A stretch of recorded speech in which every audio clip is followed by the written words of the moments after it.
Sharice Davids, welcome to the party.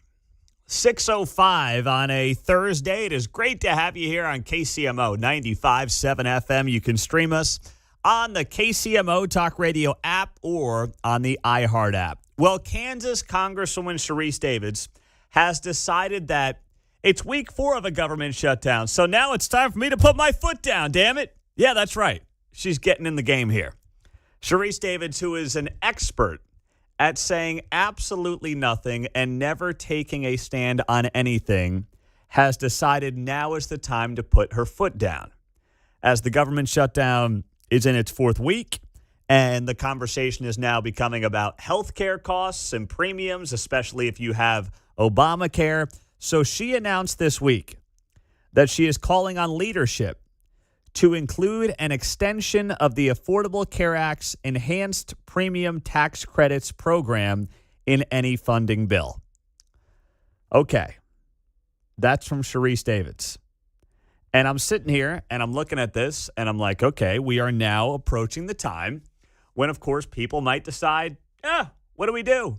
Is it time to finally come to the table? Well, yesterday, the United States Senate rejected the continuing resolution for a 12th time. That's right. Senators voted 54-46. They need to get to 60 votes to fund the government through November 21st. Democrats John Fetterman of Pennsylvania, Catherine Cortez Masto of Nevada, and Independent Angus King of Maine broke ranks to vote to advance the bill. But once again, you have to get to 60 votes to reopen the government. That's what you need. This can't happen without Democrats. This is simply just opening up the government at the same spending levels we have been at for the last several months. And then there's plenty of time to debate what we need to be doing when it comes to Obamacare premiums. It's that simple. It's the same thing we've said for a long time. But Sharice Davids is sharing stories on her social media suggesting that, you know what, we should not go anywhere without including the Obamacare subsidies into future legislation. Okay, there's a time to do all that. There's a place to debate that. It's not forcing a government shutdown, forcing pain on people. When you do that, you're only creating more pain. That's what you're doing here. For all the pain that you're talking about, people suffering through with Obamacare premiums going up, and that will be true for some people. We've talked extensively about that. What it also does is create more pain for people in the process. So why are you doing that? So she's trying to play both sides of this thing. She's talking about how we've got to get the Obamacare subsidies back. Okay, open up the government, then let's talk about that. But then she's also sharing videos of farmers here in the Kansas area who are dealing with a lot of uncertainty because of the shutdown. Here's a video of a farmer in Kansas that Sharice Davids shared yesterday, and this is what it sounded like. Let's roll it. As a farmer in a rural community, it becomes a bit of a snowball effect. If we're not able to make payments, we have to go to the bank and extend our line of credits. And we're in the middle of harvest right now, and we're also making decisions for next year. We're buying seed, fertilizer, and chemical for the following year. And having that uncertainty doesn't help. So the difficult thing is that, even when the government does get back up and running, we're going to be so far behind. That's all I got. And thank you, Representative Davids, for having me, and appreciate it. Okay. All right. That's from a farmer himself, Sharice Davids, a man of the people, or woman of the people. Sorry. Woman of the people, sharing the stories of the farmers in Kansas and doing her thing. I mean, it makes for great politics. It does. It doesn't get to the crux of what this has always been about. You're upset with the elections from last year. You're upset with the big, beautiful bill. Yes, some people are absolutely going to see an increase in their Obamacare premiums. And then as a result, what does this mean? You shut down the government instead of debating it when you should be debating it, which is when the spending battles and conversations actually happen with all of these appropriations bills. That should be going on right now, but the government's shut down. You see how this goes? Like, I genuinely would be looking for a reason not because I want to, but because I would like to find an angle here to look for a reason to say, well, maybe the Republicans could give in on this. Maybe there would be something that they could, an olive branch, they could hand over to the Democrats for that. I can't find it. I can't on this one. And I'd like to find it, but I can't find it. I really can't. This is basically just a bunch of crybabies all upset about the big, beautiful bill, which when you lose elections, these things happen. Like the Inflation Reduction Act happened on the other side. And I didn't like that one bit, but I didn't sit here and say shut down the government over it. It was like, boy, you better win the next election. And thankfully, it worked out pretty well. So when it comes to healthcare, we had Roger Marshall on yesterday, U.S. Senator on the Kansas side of the state line. And Doc said that he was going to be a part of an event, press conference, whatever you want to call it, that was going to happen yesterday. And he shared this on his social media.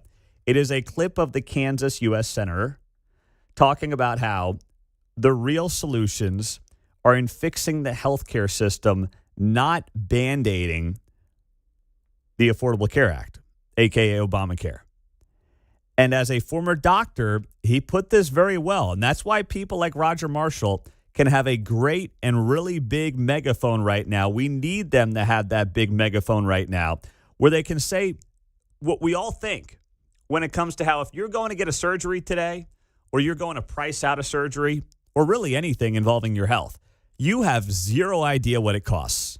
None whatsoever. And this was a point that Roger Marshall made yesterday. For some reason in healthcare, it's the only industry in the world, in America, that doesn't have a price tag with it. So consumers have no idea. When a patient would come to me and I would say, look, you need an infertility surgery, they would say, not what does it cost? They would ask, does my insurance cover it? So think about that. He's absolutely right. My college roommate's a doctor. His dad's a doctor. And we've all talked about how, like, you go to a doctor and you say, okay, doc, I need this done. All right, great. We can do that. What's it going to cost? I don't know. No one knows. The doctor doesn't know. The patient, no one knows what it costs. It just gets billed to the health insurance. They decide they'll pick up X% of the tab. And then they usually haggle back and forth. And somehow you end up with a bill in the mail. No one knows. It is such a broken, ineffective, garbage system. And what we're doing is trying to Band-Aid it. The debate right now is on Band-Aiding the worst system that we have in America today, the health insurance industry. We haven't fixed the problem. We've made the problem worse with more government intervention the last 15 years. Nobody knows what anything costs. And right now what we're talking about is whether or not the government should keep footing the bill in a broken system. That's where this conversation is. And that right there is a broken conversation about a completely broken system. And I don't know how we get beyond this because you have two sides that are basically speaking different languages and nobody is budging. Nobody whatsoever. My hope here is that Chuck Schumer basically gives a handful of Democrats the green light to get this thing to 60 votes. He says, don't say I told you to do it. I had nothing to do with this. He's going to vote against it, and he can keep looking like a tough guy. But then the country can get back to the business of the people. Coming up next on KCMO Talk Radio, Roger Goodell, the NFL commissioner, well, he really tried to play the aw shucks thing with this Bad Bunny comment he made yesterday. Did you guys see this? Yeah, Roger Goodell talking about Bad Bunny, his very controversial halftime pick. And boy, did he try to play this one down and fail miserably. We have the audio of the NFL commissioner coming up on KCMO.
from Smithville to Shawnee Mission. You're listening to Mundo in the Morning on 95.7 FM, KCMO Talk Radio.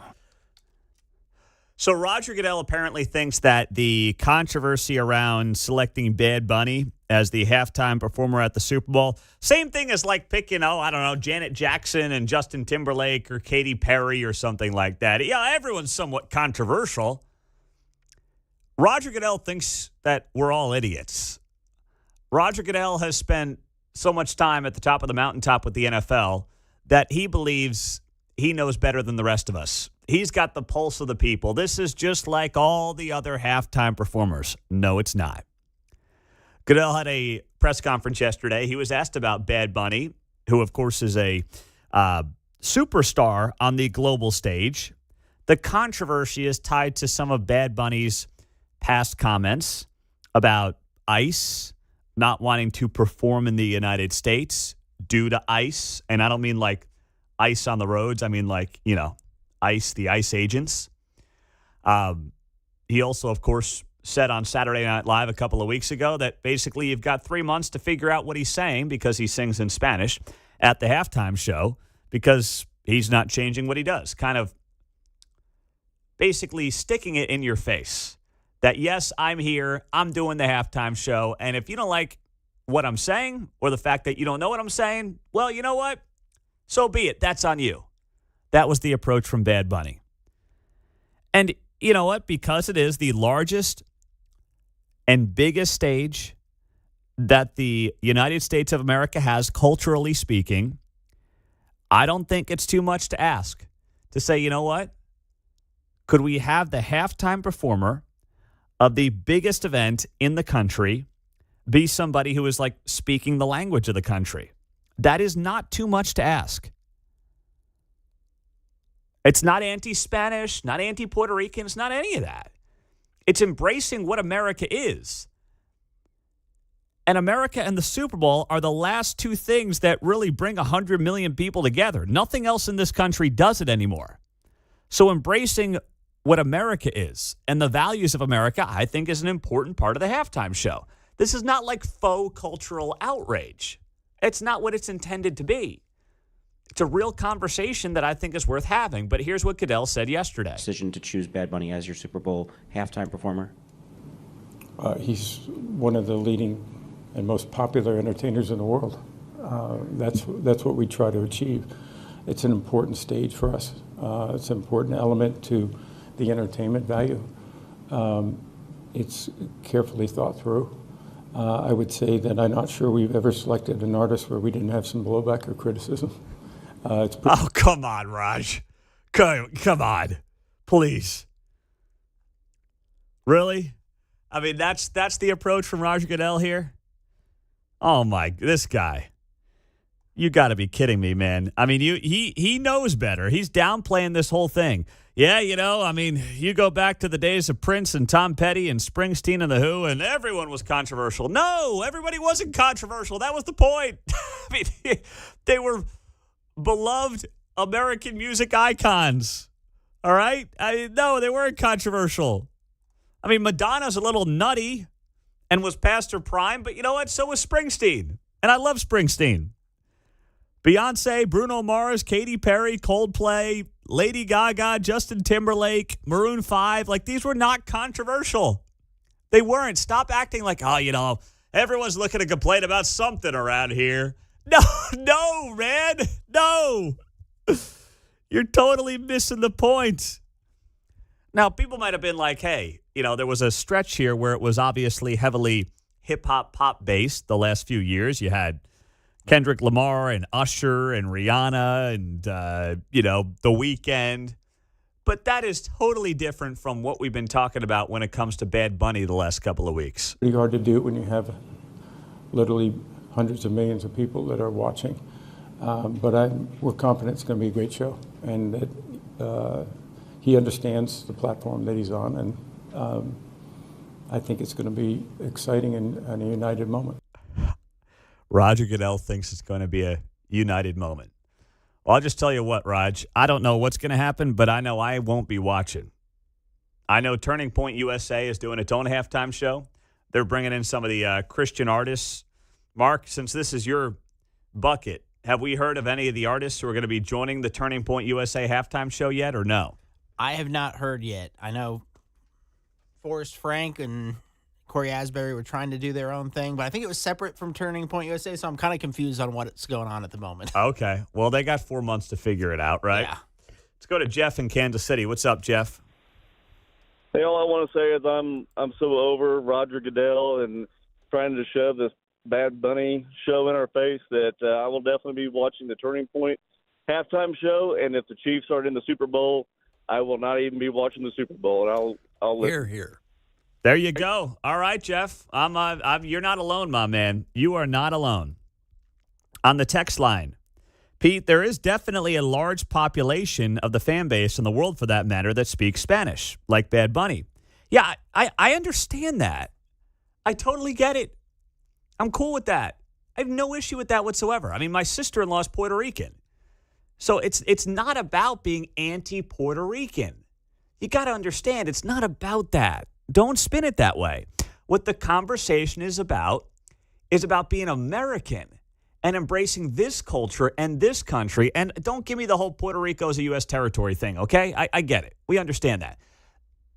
There is nothing more synonymous with American culture than the Super Bowl. That's it.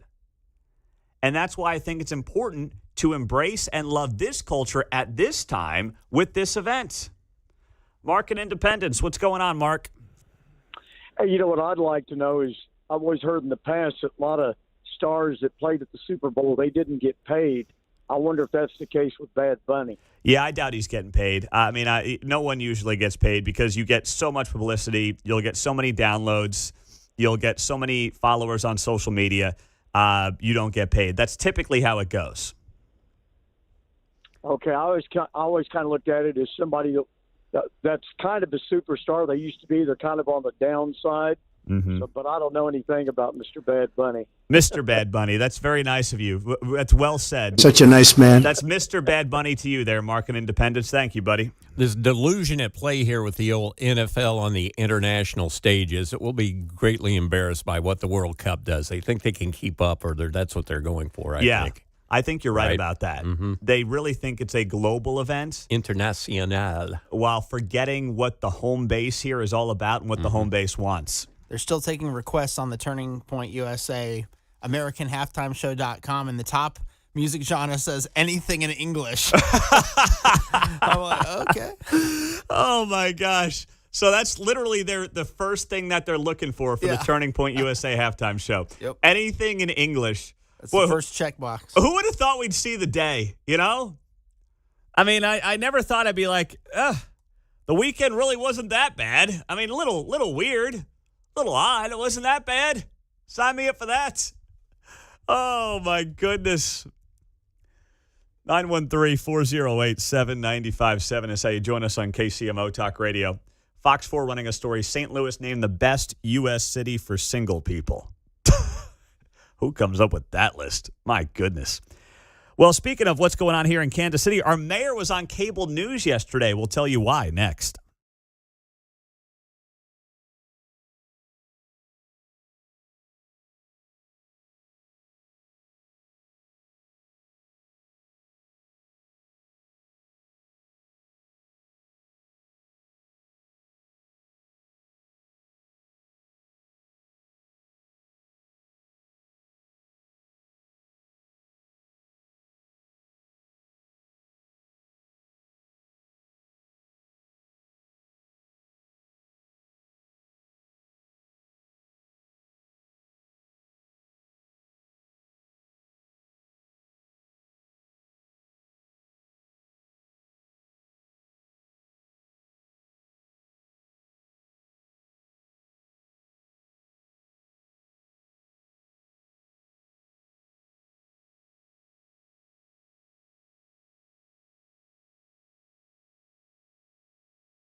On Thursday's Guy Benson Show from the Hoover Institution at Stanford University, it's day 23 of the Democrats' government shutdown. Congressman Brian Stile of Wisconsin, 2 o'clock on KCMO. Well, Quinton Lucas was warming up for his big Thursday hit here on KCMO. He joins me every Thursday morning at 7:30, so make sure you're here in 1 hour for that. And then 2 hours from now, it is your first chance today to win $1,000. Part of our 5K a day giveaway, 8:30, 10:30, 12:30, 2:30, and 4:30. So that is 2 hours away. Your first chance at $1,000 today on KCMO. But Quinton Lucas went on News Nation yesterday, and he was talking about how the government shutdown is having impacts on Kansas City. Here's part of what the mayor had to say, and then we'll follow up with it. They could close November the 1st if the government does not reopen by then. One of the reasons I bring that up, the mayor of Kansas City is our guest right now. It's Mayor Quinton Lucas. Mr. Mayor, thank you for coming on. Let's start there with Head Start and tell us how big of an issue you think this is. It is a huge issue for us. So as of November 1, we are concerned that we will have to close down 17 centers. You mentioned that there are thousands more around the country. Let's just do basic numbers. In the Kansas City area, that means 17 centers, 2,300 young people. We're talking about 800,000 young people around the country. That's 800,000 families. You are having impacts in the millions, ultimately, when you look at moms and dads who are losing work, and frankly, all of the impacts that relate to our early childhood care centers around the country. So the mayor is saying, hey, Head Start, federally funded early childhood program for eligible low-income families with kids from basically birth till 5 may not have a place to bring their children come November 1. That's terrible. This is all completely avoidable. Yesterday, there was a vote. The 12th attempt to open up the government. They need 60 votes. Every Republican voted for it. A couple of Democrats. They got to 54. We're still 6 shy of 60. So I understand what Quinton Lucas is saying here. I understand what Sharice Davids is saying when she's like, hey, farmers are getting hurt. People are getting hurt. People got to get to their programs, and we need the government open. Yes, we do. Okay, that would be great. So please yell at Chuck Schumer, but none of them want to do it. They're all afraid to do it. Now, Quinton Lucas shouldn't be afraid unless he figures, hey, maybe one day I need Chuck's help when I'm running for U.S. Senate in Missouri or something like that. But Sharice Davids, she's on the House side. I mean, just stand up and say, let's go. Let's get this thing done. Let's open this government. But you can't go on cable news, whether it's Sharice Davids on CNN or to a lesser extent Quinton Lucas because he's not part of the federal delegation, going out there and being like, boy, these programs are going to shut down in Kansas City coming up on November 1, and you're going to have low-income families with no place to bring their child coming up here in a week and a half, less than 2 weeks now at this point. Yeah, that's not good.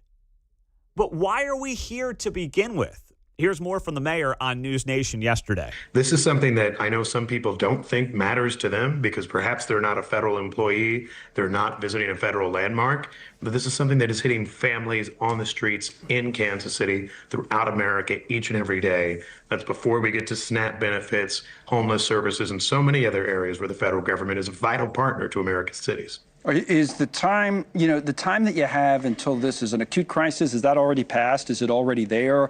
Or do you say to yourself, if they got their act together in Washington and got this thing open in a few days, all right, we'll be okay? I think everyone has this hope, which is increasingly misplaced. And here goes Quinton Lucas. I mean, I love the guy. We've been talking to him every week for 5.5 years. But he gets asked the question, and he's going to answer it how he wants to. Here we go. The people in Washington will get their acts together. And of course, we thought that week 1, then week 2, and now we're past week 3. And so I think there is rising concern from the American people and from people here in Middle America who are saying, no, this is not right. This is the sort of thing where folks really do need to get back to the negotiating table, and particularly those in a leadership position to make a difference. But there is no negotiation to be had here. Let's be clear. The negotiation happens once the government's opened back up again. There's nothing for the Republicans to give in on. They passed a bill in July that Democrats didn't like, the one big, beautiful bill. There are things in there about Obamacare subsidies Democrats don't like.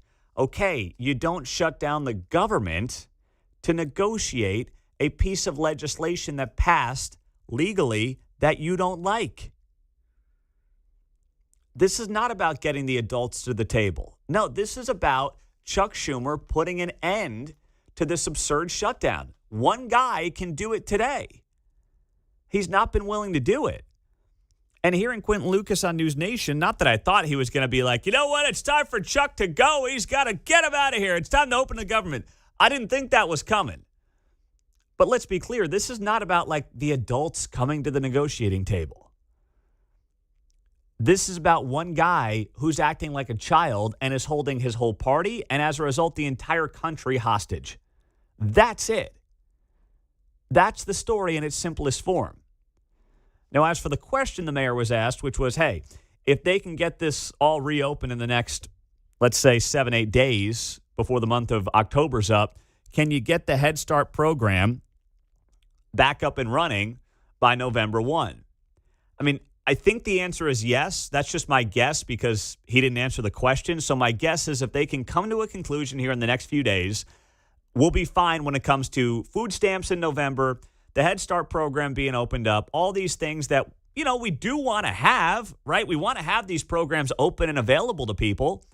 But if they're not open by November 1, and this is where the Democrats, I think, are overplaying their hand. If they just open up the government and then stay on this Obamacare subsidy thing, they actually have a pretty good hand to play.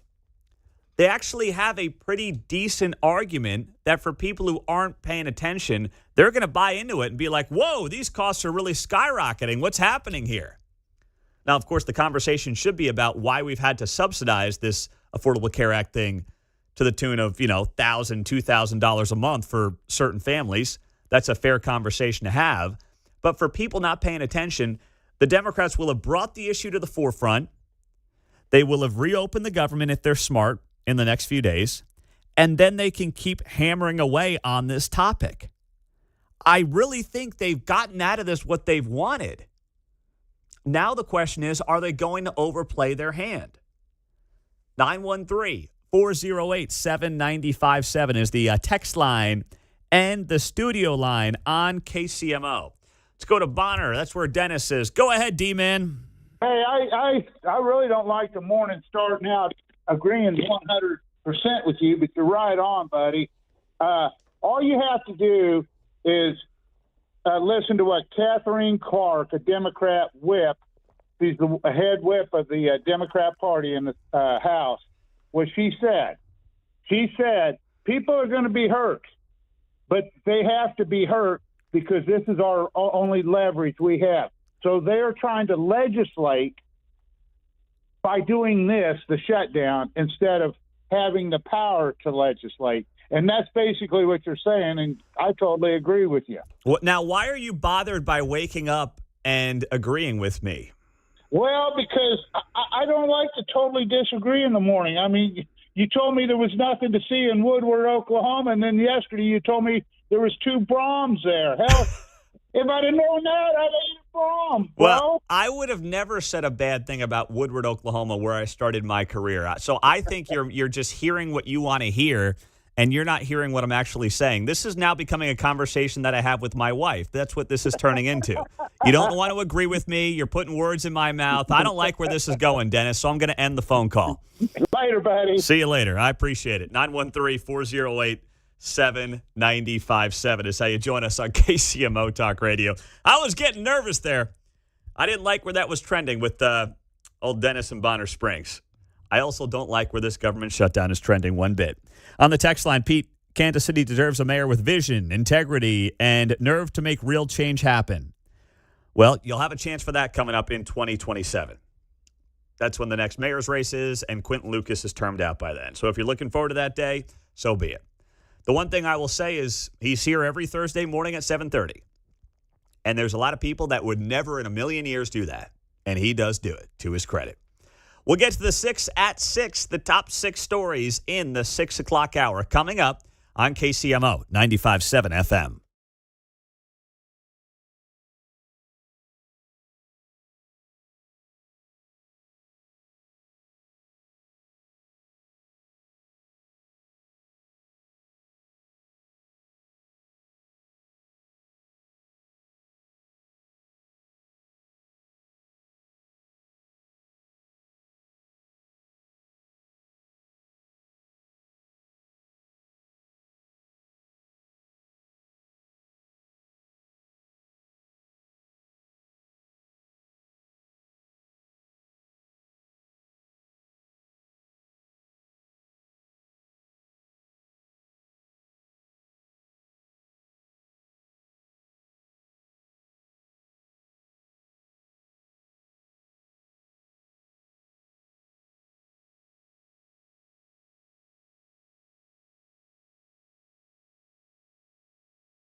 From Lenexa to Lee Summit, you're listening to Mundo in the Morning on 95.7 FM, KCMO Talk Radio. 6:49. Happy Thursday. It's Friday Eve. Glad you're here on KCMO 95.7 FM. It is that time of the morning. It's time for the 6 at 6 on KCMO Talk Radio. Number 1. Another day and another shutdown. We are on day 23. Yesterday, there was the 12th vote by the Senate to try to open up the government, and for the 12th time, it went down in flames. Senate needed 60 votes. They got to 54 votes.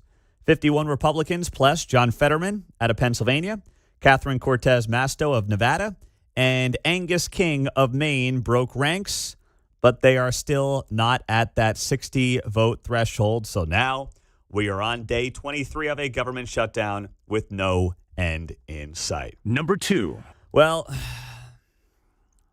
I hope my kids aren't awake for this one yet.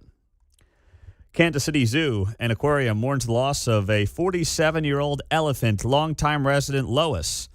A beloved African elephant who lived at the Kansas City Zoo for more than 4 decades has died. She was often identified by the red hair on the top of her head and her pointed left tusk.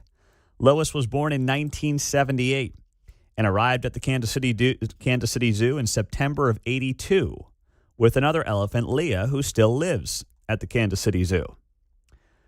Unfortunately, she began to show signs of degenerative joints and ruptured a ligament in one of her hind legs 15 years ago. The injury would have been fatal in the wild, per the zoo, but the vet team at Kansas City Zoo was able to offer specialized care and prolonged her life. But unfortunately, the decision was made to euthanize her this week due to the diminished quality of life. There are 8 other elephants at the Kansas City Zoo, 4 of which are considered geriatric. Boy, that's a tough spot. Unbelievable. These elephants are some of the coolest animals at the Kansas City Zoo. I remember seeing the one that passed away on a second grade field trip. That's how old that elephant is, because I was in second grade when I saw that elephant. So you saw Lois in second grade? Yeah. Wow, that's sad. R.I.P. Lois. Man, they were great. They do. Are great. The ones that are still there are great. By the way, they've got a 57-year-old. Lady is her name.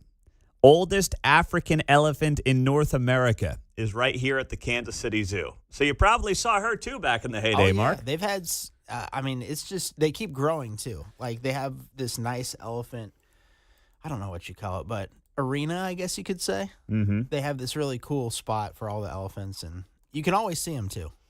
Well, you can live a long life when you're at the zoo. You're not wandering the streets of Kansas City at risk of getting shot, you know? It's good to be an elephant. Number 3. Next up in the 6 at 6, speaking of crime, well, let's go to that topic. The FBI said 2 banks in Kansas City were robbed yesterday afternoon. Reports for the first robbery showed that about 2 p.m. on Wednesday, a suspect entered the U.S. Bank on West Gregory Boulevard near Warnell Road in the Armour Hills neighborhood. The suspect then demanded currency with a note and left the scene on foot with the money. The FBI said no injuries were reported in the first robbery. The second robbery occurred around 3:30 in the afternoon at UMB Bank on Main Street on the Country Club Plaza. The suspect appeared to be wearing the same clothing as the suspect who robbed the first bank. Once again, the suspect presented a note and made off with an undisclosed amount of money on foot. No injuries were reported.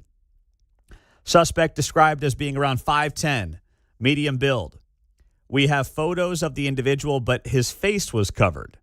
So it's not clear, I don't know what he is. It's hard to tell.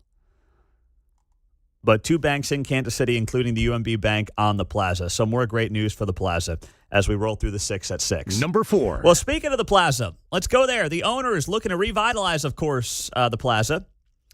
Well, this was from the Kansas City Star yesterday. Country Club Plaza owners reveal plan for taller buildings.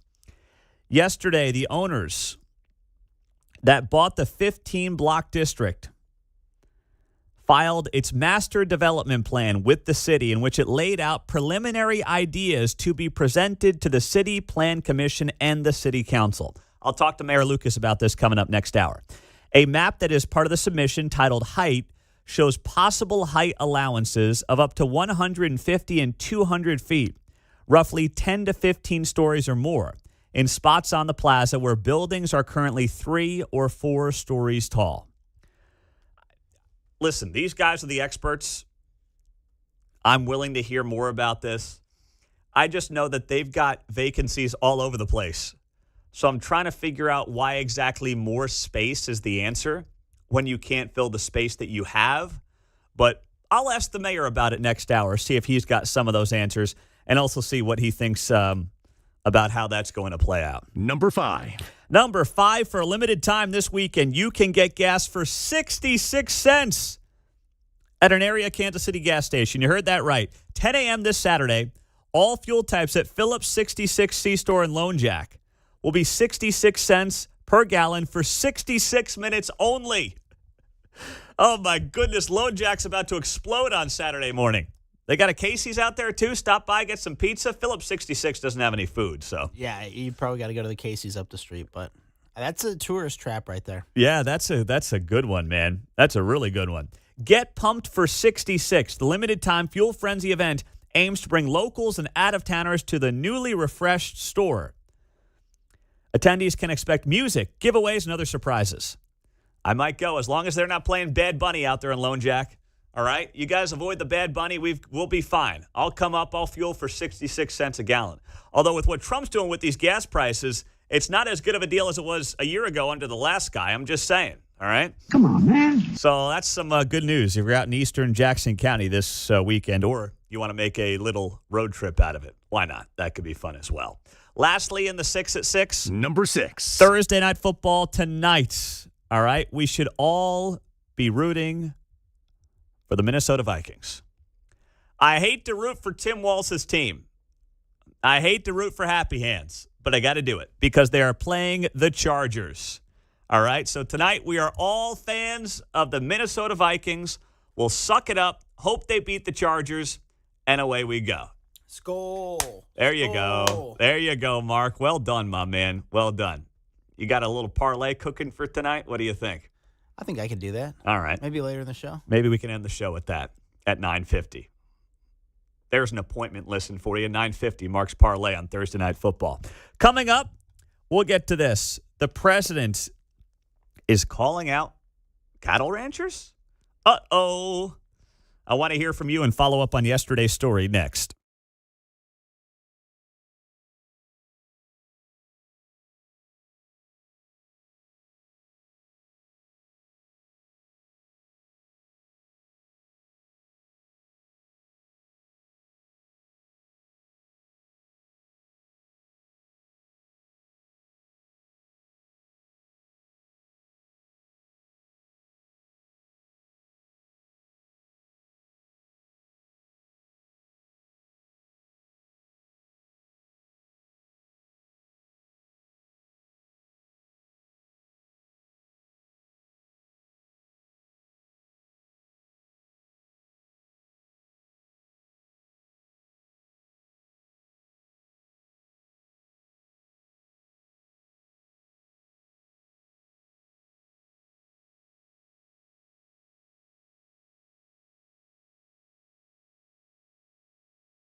Well, the president didn't hold back yesterday.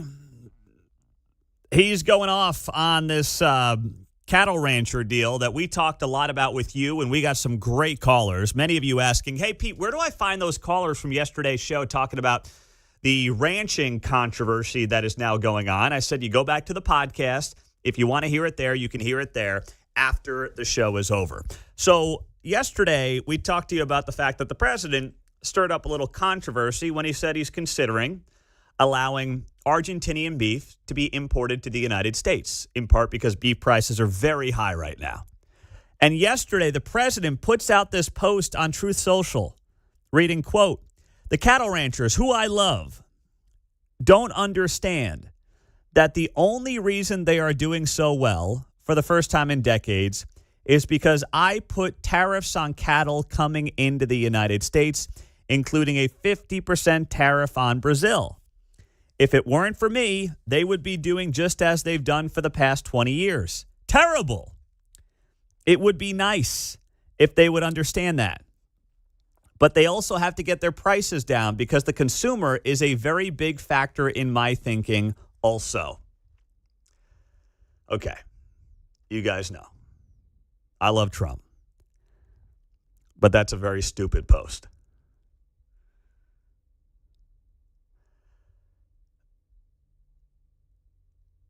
Tariffs are part of the conversation. But as we heard from callers yesterday, all right, there's a flu that has broken out amongst cattle in Mexico. That has caused us to import less cattle from Mexico, not just because of tariffs, but in large part because of what they're dealing with down there with the flu. On top of that, the president in some ways is admitting here in this post that tariffs create higher prices for the consumer.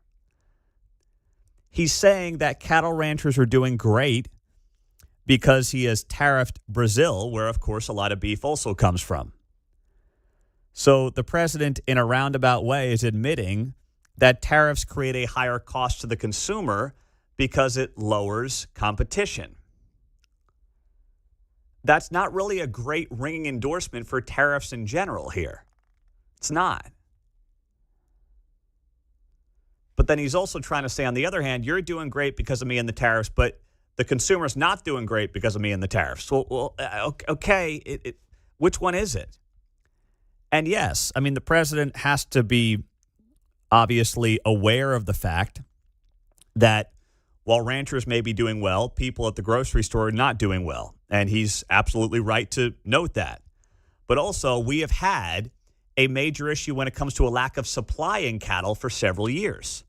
This is something I've talked to multiple cattle ranchers about. We had callers on it yesterday. I've talked to people privately in that space because this is not my area of expertise.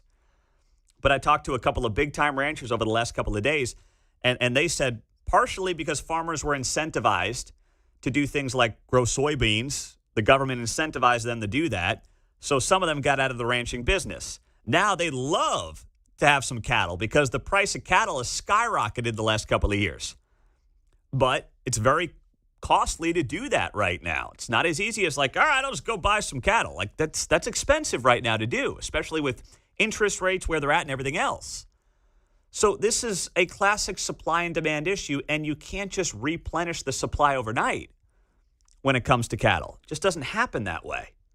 So I wanted to hear from you at 913-408-7957.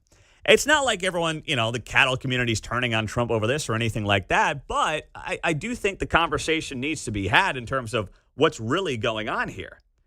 Let's go to Paulie. He is in Missouri. Go ahead, Paulie. You're on KCMO. Hey, good morning, Pete.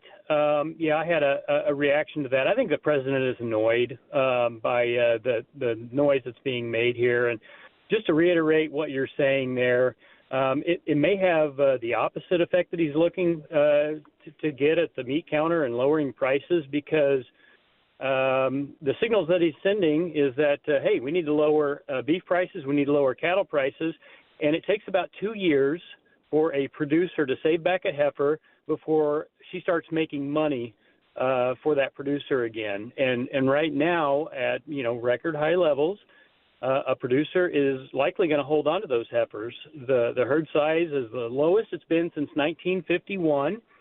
And, for a producer who's a business person to say, I'm going to forego record high prices with the expectation that prices are going to stay the same 2 years from now, when I'm getting signals from the government that prices need to come down, that's not going to happen. And we're just going to kick the can down the road.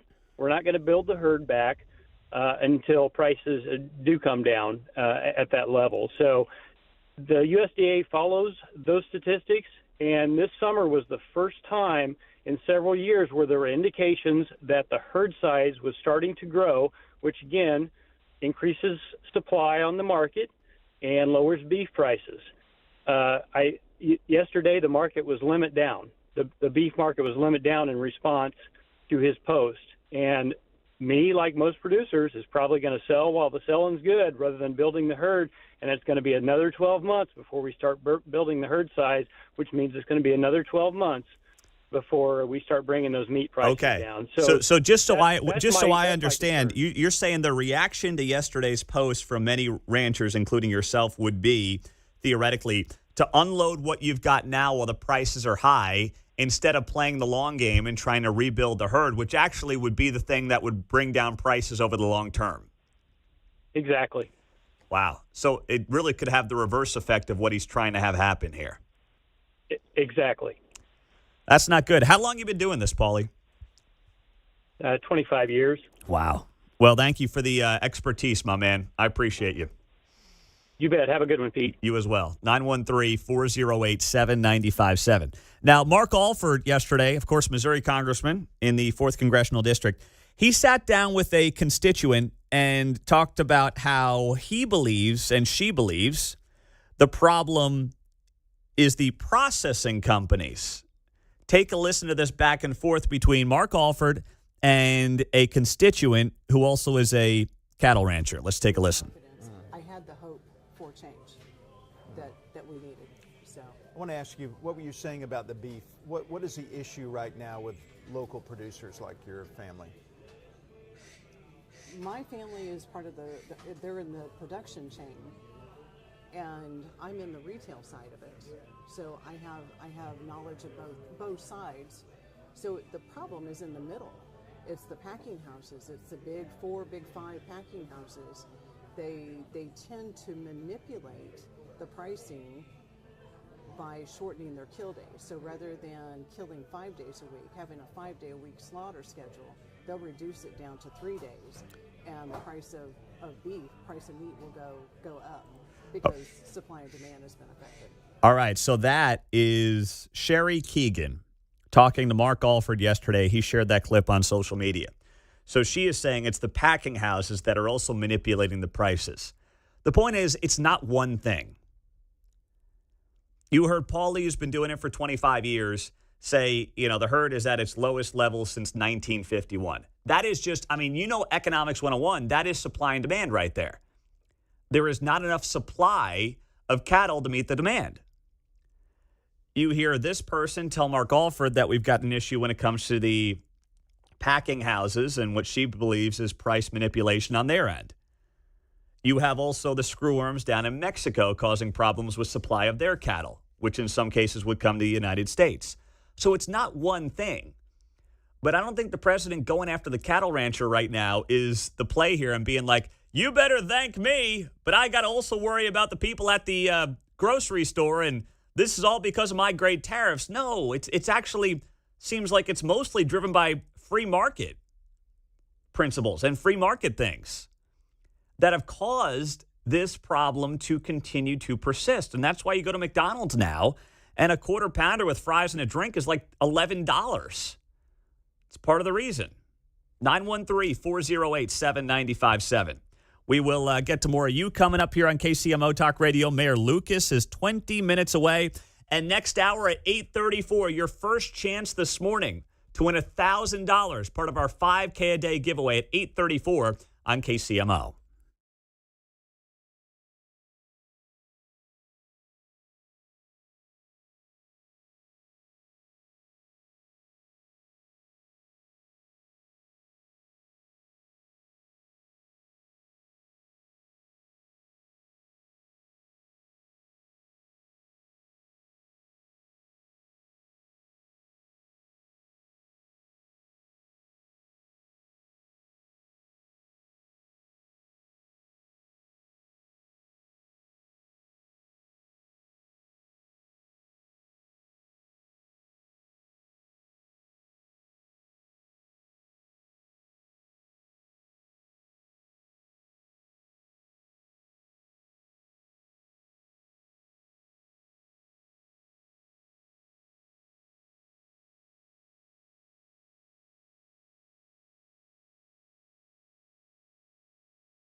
from Leawood to Liberty. You're listening to Mundo in the Morning on 95.7 FM, KCMO Talk Radio. This is from Elliot on Facebook. Pete, you mentioned that Trump won't lose voters over this cattle issue that you were just talking about, but I believe he is losing enthusiasm in rural America. The cattle auction I was at last week had ranchers cursing him out.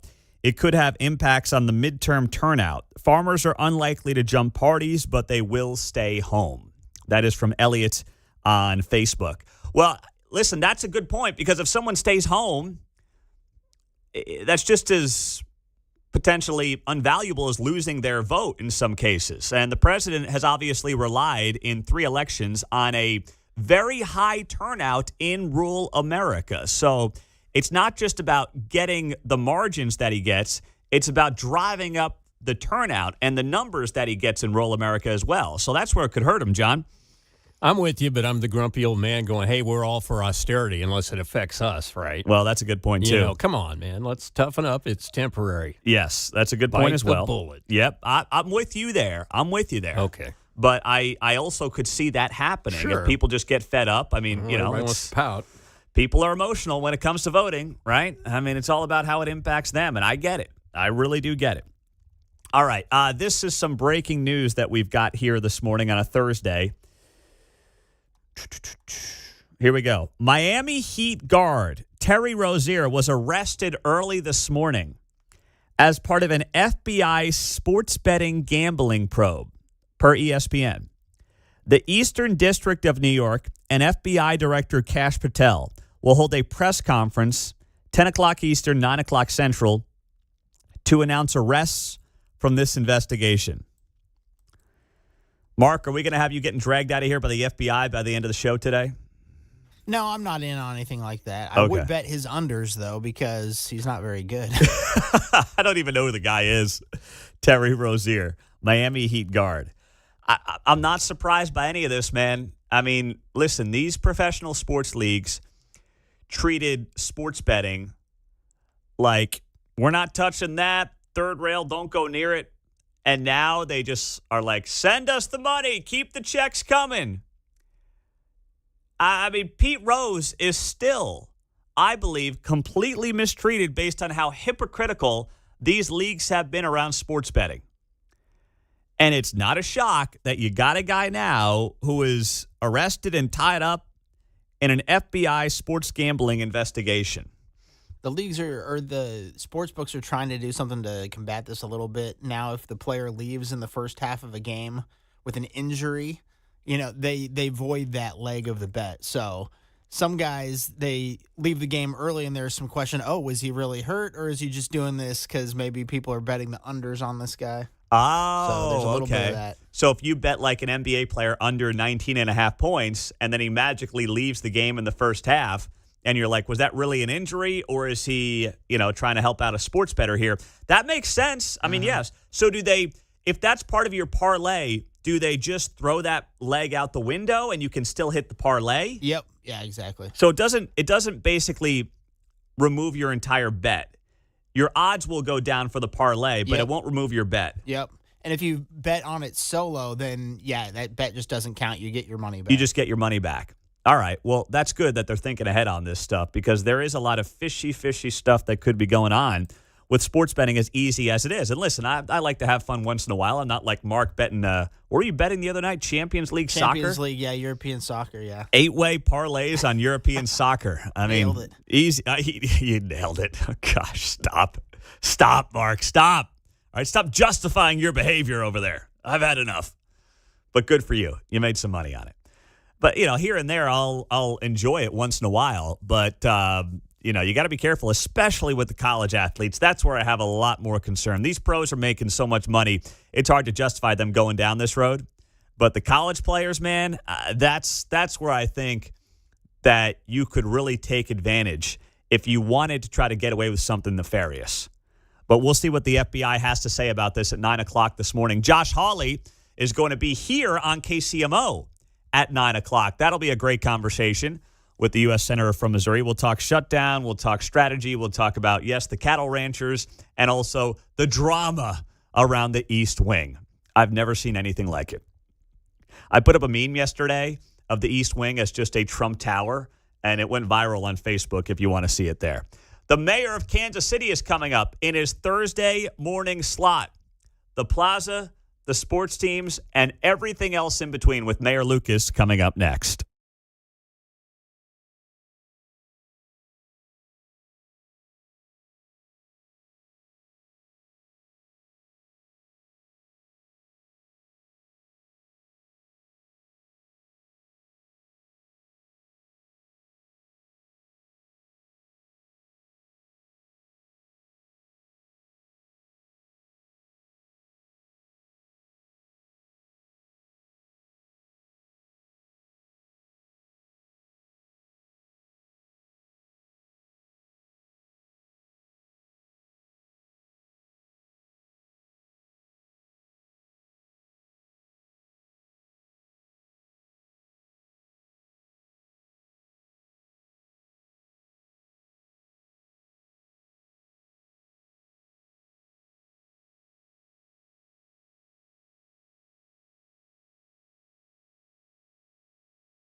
Hey, it's Vince Gallane's Catch My News Show at 11 o'clock after Kevin Keatsman on 95.7 FM KCMO Talk Radio.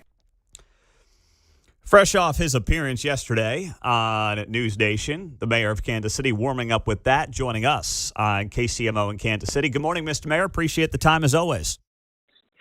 Good to talk to you. Hope everything's going well. Everything is going well. Hey, let's start off with that conversation you had with one of our friends here on the show, Connell McShane, who does a great job on News Nation, talking about the government shutdown, the impacts on Kansas City. As we sit here, about 8 days out from the start of November, what is the biggest concern you have when it comes to how Kansas City gets impacted by the government shutdown prolonging into next month?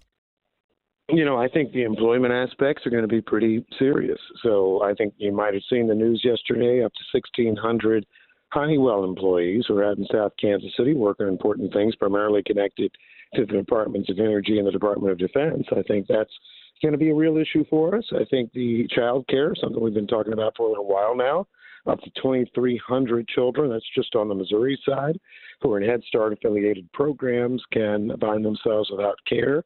That impacts thousands of families. So just in listing off those numbers, not to mention the 30,000 federal employees in this city more broadly, you're going to have a real issue. And I know there are some who would say, well, we shouldn't have Head Start, even though it's been around since LBJ. We shouldn't have federal employees for the first place. Okay, set that aside for a minute. These are people who got to pay their mortgages next week.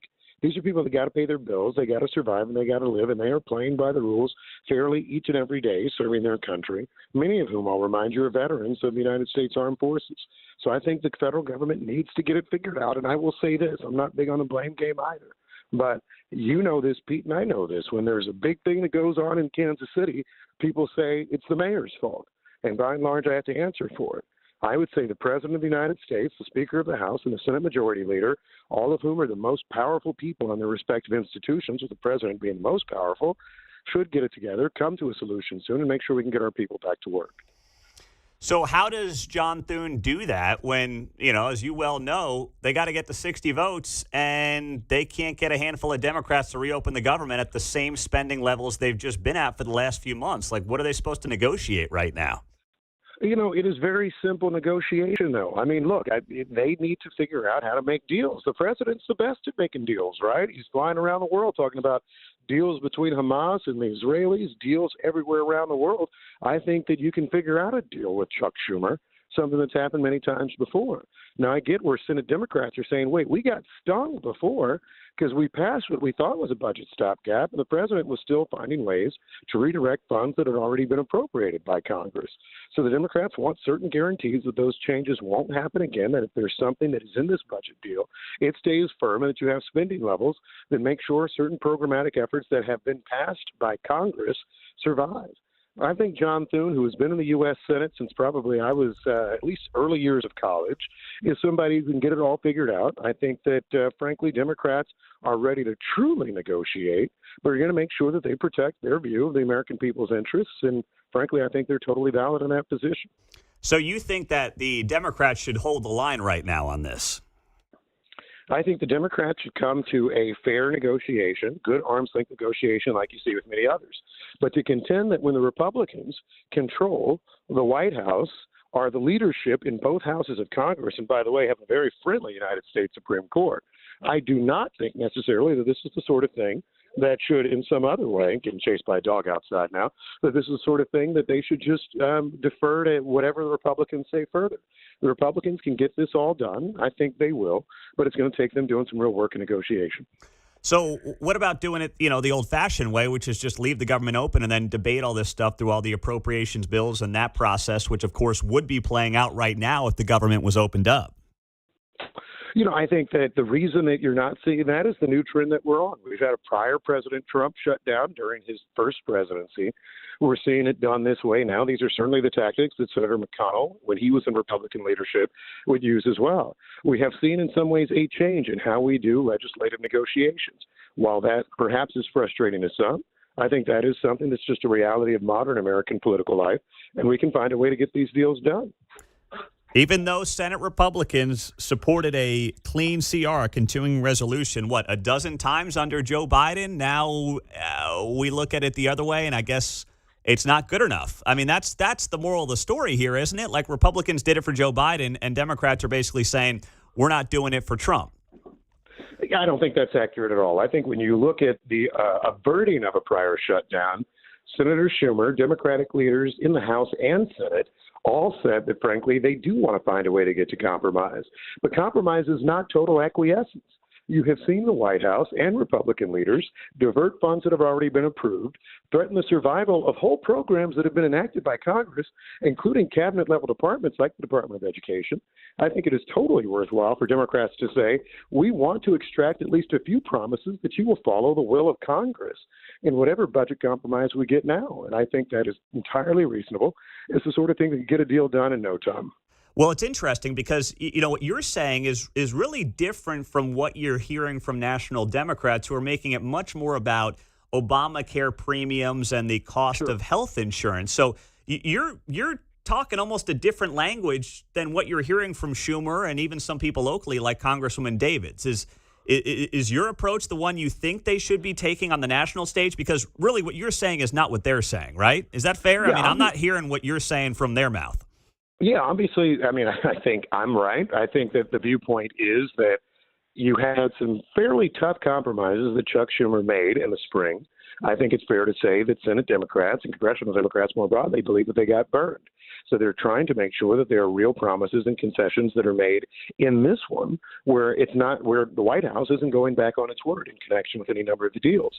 Obamacare fits within my perspective because that is also something that has been passed by Congress, signed by the president, and we want to make sure that implementation and delivery of the program continues. I think we're actually singing from the same sheet of music, which is very simply to say this. We have prior laws that were passed. Budget appropriations, even if there are necessary increases, should reflect them. What we should not see is budget chicanery after Congress has approved a budget and, frankly, after laws have been passed in some situations for decades that they've been on the books. I think that's very reasonable. I think the reason you're hearing Democrats use a different language, and I'm not, I have access to some polls. I don't have access to all their polls. I do think that health care is a very persuasive argument. You hear them talking a good deal about that. You hear folks who are talking a good deal about the impact on federal workers. I think all those things are true, but I think you can be real about what it is right now. You want to make sure that promises are kept. I think that's what Democrats and Senator Schumer are fighting for. But I turn us back to this perspective. The mayor of Kansas City, as many of you know, gets blamed if something goes awry. After the Chiefs parade shooting, you asked me a bunch of questions. I didn't just get to say, well, society's really got a lot going on, and there are all these other people. And I think that's the same situation here. The president of the United States is a leader. He's written a book titled Art of the Deal. People talk about his deal-making abilities, and he has in many ways a hand-picked Speaker of the House after he threw out the prior Republican. And frankly, he did. Actually, he did, his allies and others. And then you have a Senate Majority Leader whom he appears to like right now. They can get this deal done, the government open, or else the people in Kansas City and in the states of Missouri and Kansas are going to continue to suffer in greater and greater numbers as the weeks go by. Well, we will see. It will be interesting to see the next week or so, maybe more than that, how it plays out, and also what the polling shows in terms of who ultimately will get blamed. And we don't know the answer to that. We'll know it, of course, I'm sure, in the days and weeks to come. Mayor Quinton Lucas is joining us on KCMO Talk Radio. Tomorrow in Kansas City, the streetcar extension will, of course, open up. What do you hope this does for Kansas City broadly? It's going to increase density. It's going to increase population in neighborhoods that need more population. In the mid-1950s, about 73,000 people lived in Midtown Kansas City. Today, it's close to about 29,000. We are going to see more people coming down to Midtown and downtown, frankly. You're going to see better connections. You're going to see more young people staying, so your children in mind, when they're getting out of school, have a choice of having Kansas City be this dynamic, incredible city for them to live in, even before they have children and settle down. I think that's what you're about to see. And by the way, this is where I'll give credit to folks. This is one of the most bipartisan projects in all of America. Started during the Obama administration, huge grants during the first Trump administration, continues through Biden, opening under Trump. We would have actually a federal administrator here with us if the government were not shut down. It's too bad for that, but nonetheless, we're going to be excited to celebrate this good bipartisan accomplishment in the heart of Kansas City. And another acknowledgement that in cities, things get done. We don't get to be paralyzed like Congress and like Washington. We get things done. This is a great feat for Kansas City. I expect even more. And one of these days, we'll even have real stadium news to break for you in terms of getting deals done on that, which I hope, at least for baseball, is along the streetcar line. I wasn't even going to bring up that whole thing, but are we saying that there's something coming down the pipeline here in the not too distant future potentially?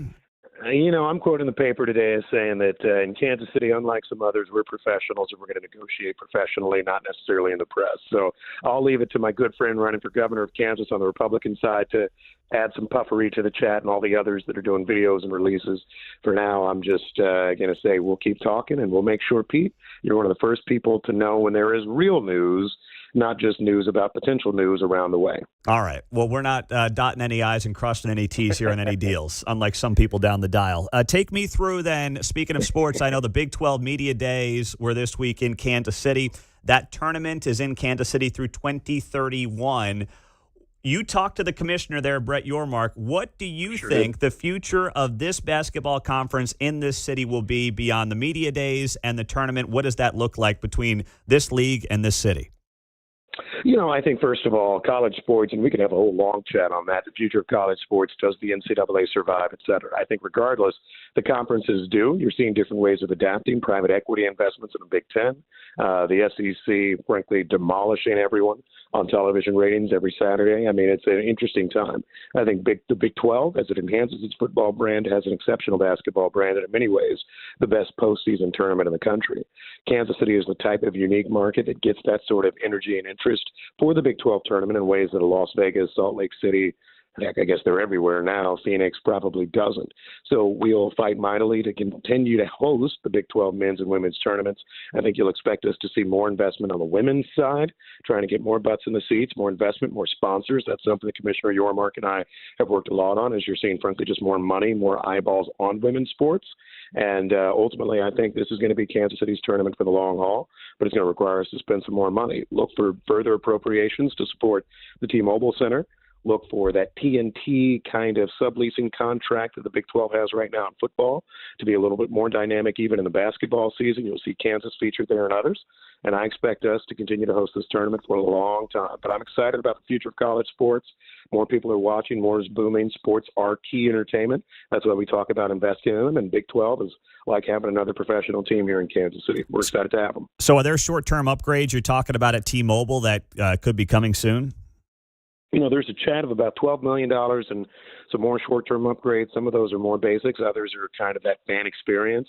You do want to have more places where you can monetize the facility further, so that's one part of it. I continue to stay bullish on Municipal Auditorium, the music hall.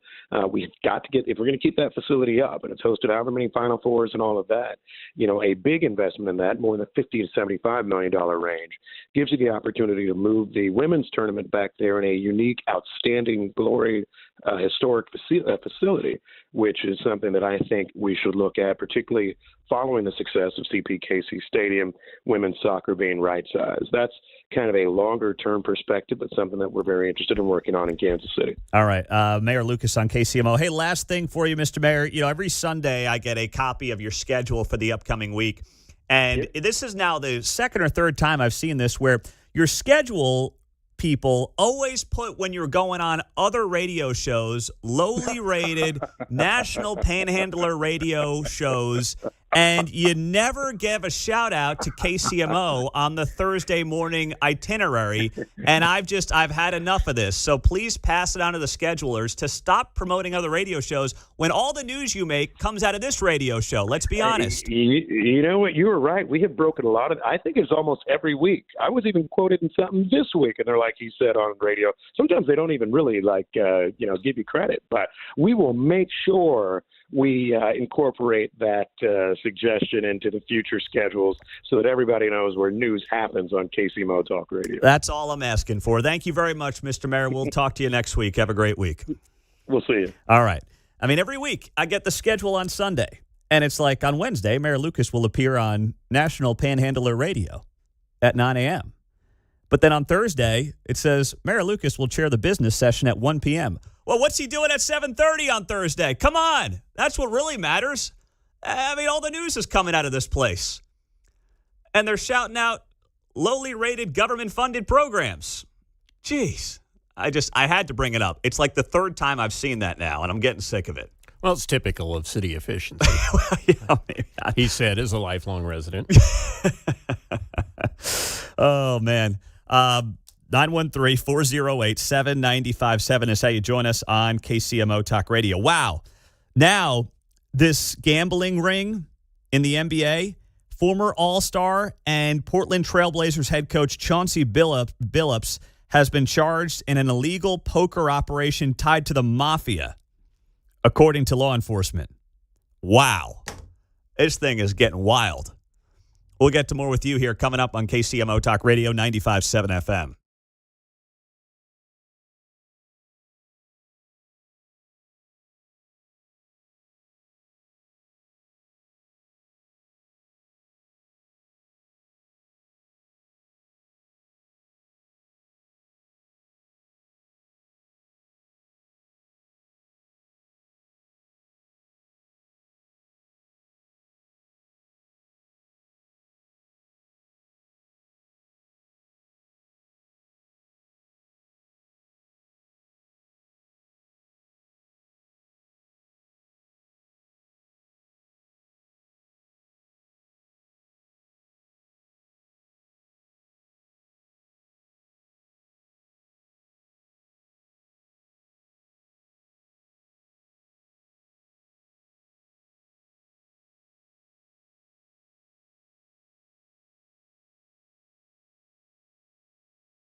Gladstone to Gardner. You're listening to Mundo in the Morning on 95.7 FM, KCMO Talk Radio. Oh, I'm getting chills. It's 1997. Chicago Bulls taking on the New York Knicks. Eastern Conference semifinals. I'm making this up as I go, but you get the point. The NBA is back on NBC, and it couldn't come at a worse time for the NBA. News this morning, we told you about this. Miami Heat guard Terry Rozier arrested this morning at a hotel in Orlando, and that is tied to illegal gambling. However, the new news in the last few minutes, Trailblazers head coach Chauncey Billups was arrested in Oregon this morning, part of a separate but related illegal gambling case linked to an illegal poker operation tied to the mafia. Man. Eastern District of New York and FBI Director Kash Patel will hold a news conference 10 o'clock Eastern this morning, 9 o'clock Central, 1 hour from now, to announce the arrest from the investigation. We have Josh Hawley on at 9, and then we'll follow up with the news coming out of Kash Patel's press conference. Those things always get started late anyway, so if we can carry some of that live, we will do that here on KCMO. So the NBA came back on NBC this year. NBA season started this week. And already the conversation was about how the NBA fleeced NBC. Now, they get to use that great theme song, which is the all-time greatest theme song in the history of sports theme songs, and that's a fact. But the product is weak right now for the NBA. Viewership has been going down every single year for the last several years. The finals last year was like the second lowest rated NBA finals ever. So this league has a lot of problems. They've gone woke. Their superstars are in too many cases not American born. I mean, you got these guys from Eastern Europe that no one can pronounce their names. I mean, nobody can. That's a problem for the league as well. And now you have this potential gambling ring that is blowing up the NBA the first week of the season. That is a disaster for Adam Silver and this sport. And we'll find out more here in just over an hour on KCMO Talk Radio. We'll bring you the latest on 95.7 FM. Coming up, in the wake of the shutdown, the conversation around healthcare that is happening in this country. I'm sensing generational battles going on. Boomers versus millennials. I'll explain next.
It is the boomer versus the millennial Gen Z. That's part of what's going on here. There's an underlying story in this government shutdown, which ties into Obamacare subsidies, that is playing out in front of our eyes, and nobody is talking about it. 8:06. It is great to be here on Friday Eve on KCMO 95.7 FM. So yesterday we played the clip for you of the couple that retired. They looked like they were about mid-50s. Obviously, they're not Medicare age yet. And they were upset that their Obamacare premiums would be going up $1,500 a month. The two stories to that: one, the joke that Obamacare is if it has to be subsidized to that kind of a number. And then two, the fact that two people decided to retire early and they really couldn't afford to retire. I mean, that's part of the story that we played for you yesterday here on KCMO. And it's led to a lot of backlash that has really been broken down by generation based on what I've seen on social media. In case you missed it, here's a little bit of that clip. My name is Carla Zimmerman. I just retired in June from 25 years of teaching. My name is Bartley Armitage. I've been in Eugene, Oregon for most of 45 years. I was a union carpenter for over 30 years and still a member of the Carpenters Union. Our current premium is $443 a month. Through the ACA. Through the ACA, and which is manageable for us, both retirees. However, it's going up to $2,224 a month. We are kind of in shock. That's without the subsidy. With the subsidy, it's manageable for us. We still live paycheck to paycheck, but it's manageable. So a couple retires early from their jobs. They say they live paycheck to paycheck, and now they're freaking out because their Obamacare subsidies might go up tremendously. Okay, you weren't ready to retire if you were living paycheck to paycheck, number one. Number two, it shows you what a joke the Affordable Care Act is. That was out of Oregon. That was shared out of Oregon yesterday by one of the U.S. senators out there. Then there was this article that was shared a little closer to Kansas City by Amy Klobuchar. She is a U.S. senator, of course, from Minnesota. And the article on CNBC.com reads, Affordable Care Act enhanced subsidy lapse could hit early retirees the hardest amid the shutdown fight. Says here, middle and high income people in their 50s and 60s who are not yet eligible for Medicare face the largest increases in Obamacare premiums if enhanced subsidies disappear. So what this has led to, and this is what I've seen on social media, is basically millennials and Gen Zers telling boomers like this to pound sand. And I don't blame them one bit. If you elected to retire early and the margins were a little thin, why is it on the rest of us to foot your bill?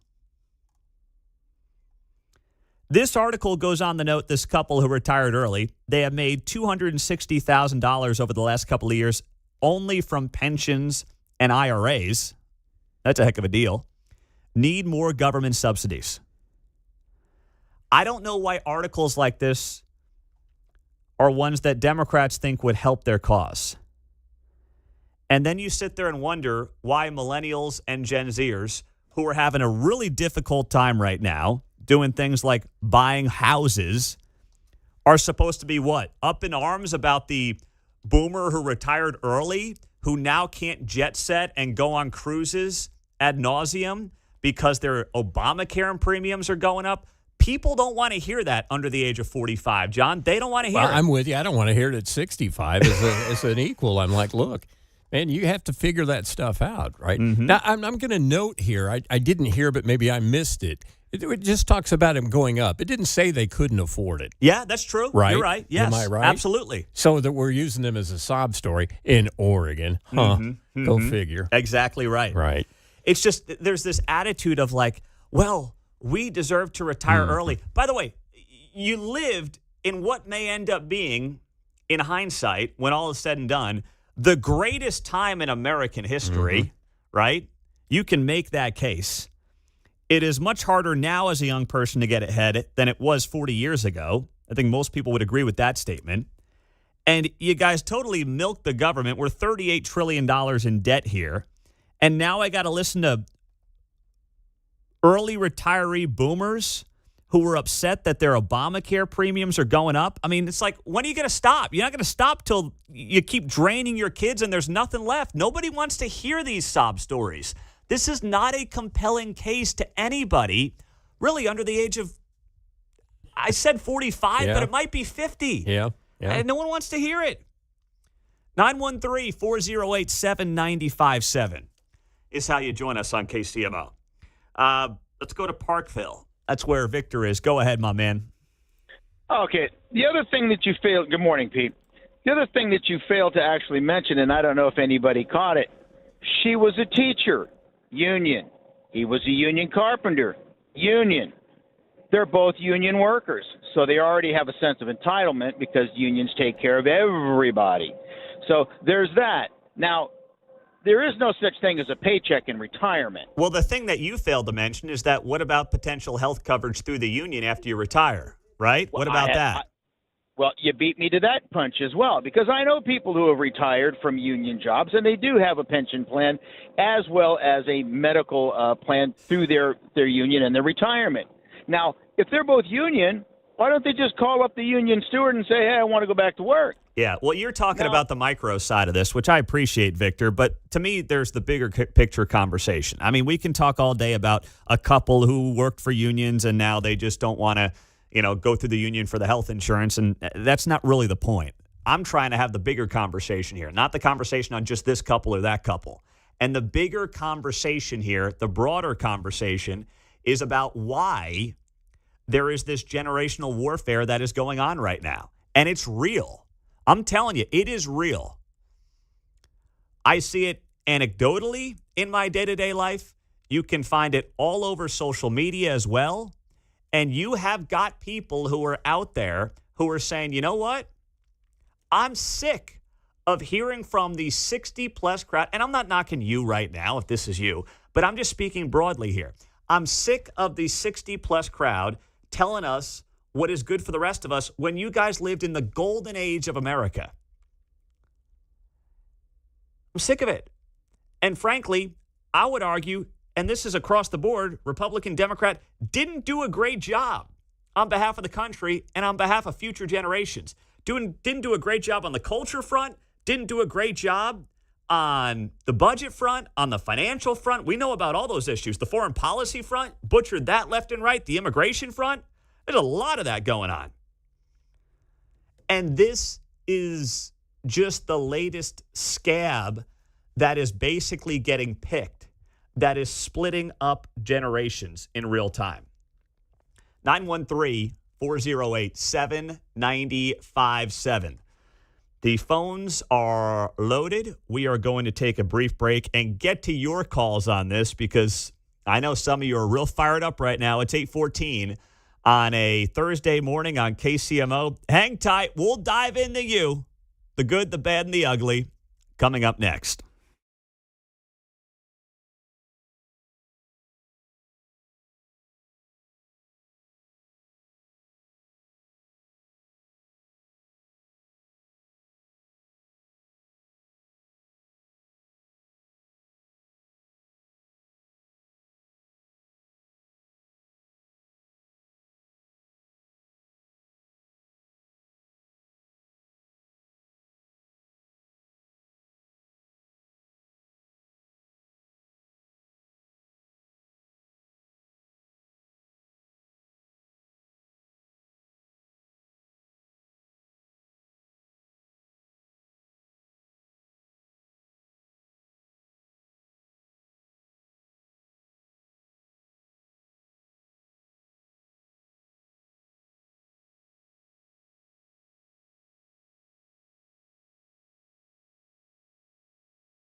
On Thursday's Guy Benson Show from the Hoover Institution at Stanford University, it's day 23 of the Democrats' government shutdown. Congressman Brian Stile of Wisconsin, 2 o'clock on KCMO. The Obamacare subsidies obviously are the crux of this conversation around the government shutdown. And you've seen some stories rolling out on cable news, on social media, about how early retirees are going to get hit hardest by the Obamacare premiums and the subsidies going away. People in their 50s or maybe 60-ish who are not yet Medicare age, retired early, and are getting hit. And what I'm seeing play out anecdotally in my real life, on social media and elsewhere, is basically more generational warfare. There already is a butting of heads between boomers and millennials and Gen Zers. And this is now another layer of that generational battle happening in real time, where a lot of younger people are saying, oh boy, poor boomer. You can't go on a 7th cruise this year because you retired early and now your Affordable Care Act premiums are going up. Well, guess what? We can't buy houses, okay? You're sitting on gold mines there, and now you're crying poor about it. No one wants to hear it. Tammy's in Shawnee. What's up, Tammy? Good morning, Pete.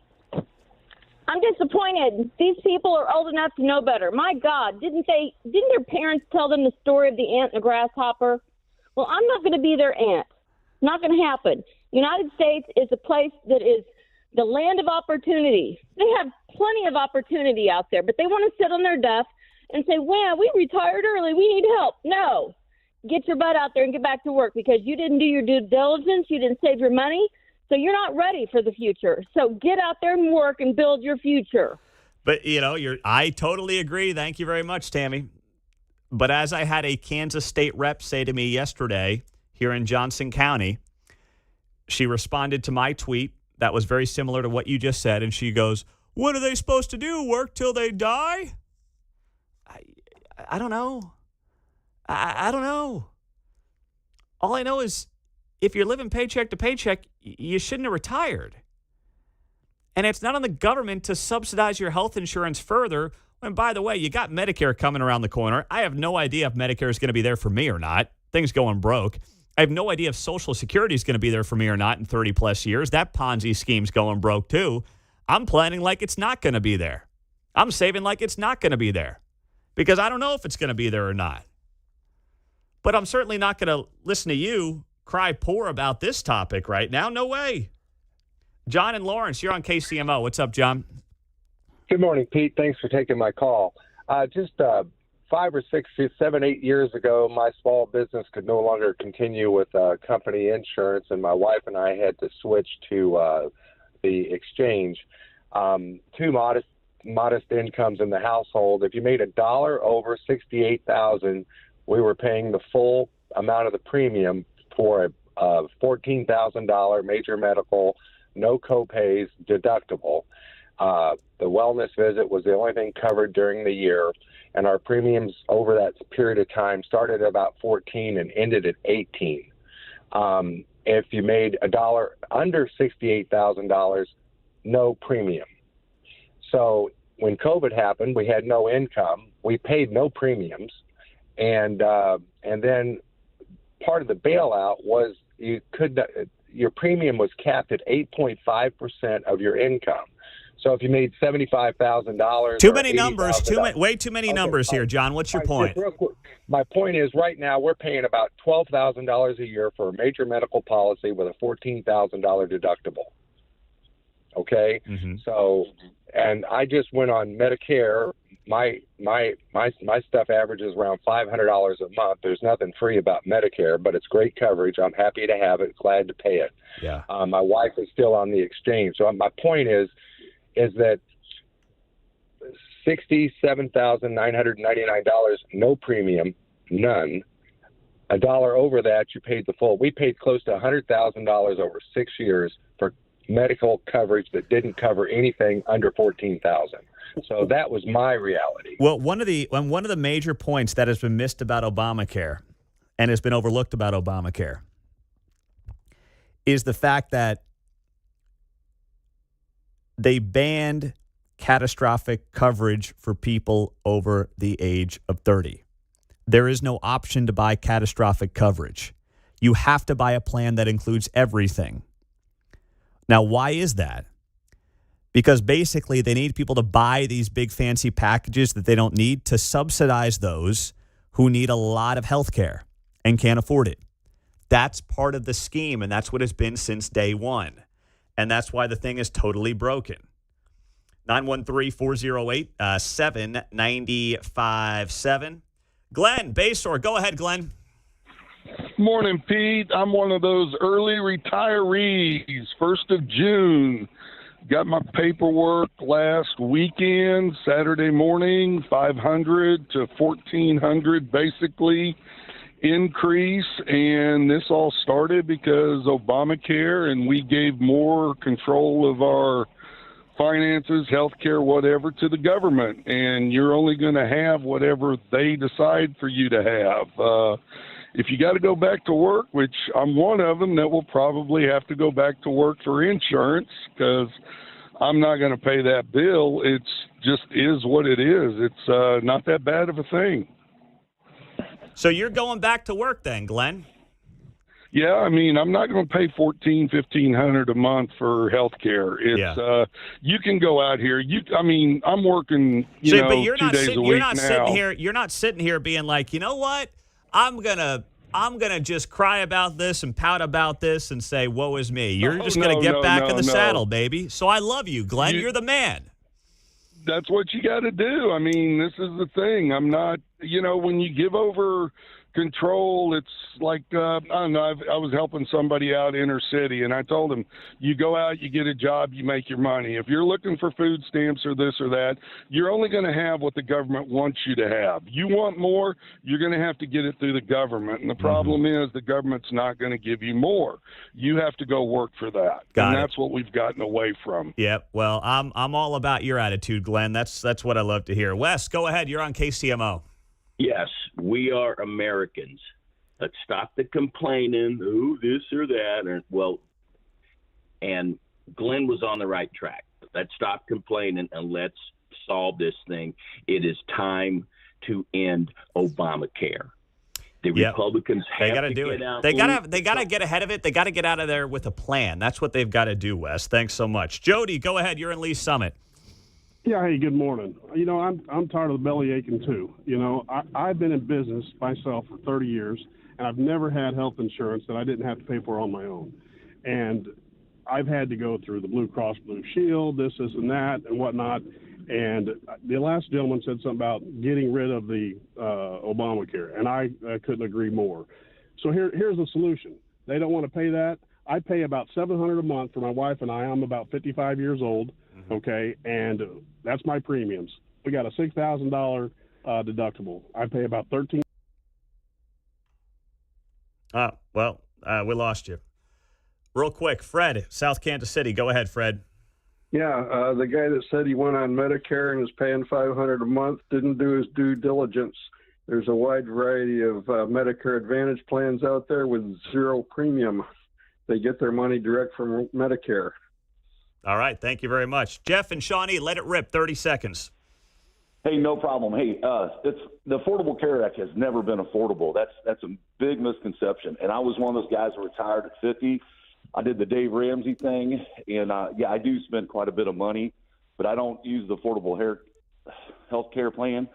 And there's so many other options out there, but you're deflating people on that because people, like the other gentleman said, if you make less money, you don't have your premiums go down. So there you go, man. There's an incentive out there for these young couples for not to be out there pile driving it because they don't want the premiums to go up. It's a horrible idea, and it hasn't worked. It's failed since day one. Thank you very much, Jeff. We're out of time, buddy. I do appreciate it. Coming up, the President of the United States. We have the audio of what he is suggesting to the cattle ranchers. How's this going to play out next?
from the nation's heartland. You're listening to Mundo in the Morning on 95.7 FM, KCMO Talk Radio. There you go, Mark. Shop to 95819. Your first chance today at $1,000, part of our 5K a day giveaway here on KCMO. Josh Hawley is coming up in a half hour, and we have our Ask Mundo Anything segment in just over 10 minutes. Let's have some fun with that on KCMO Talk Radio.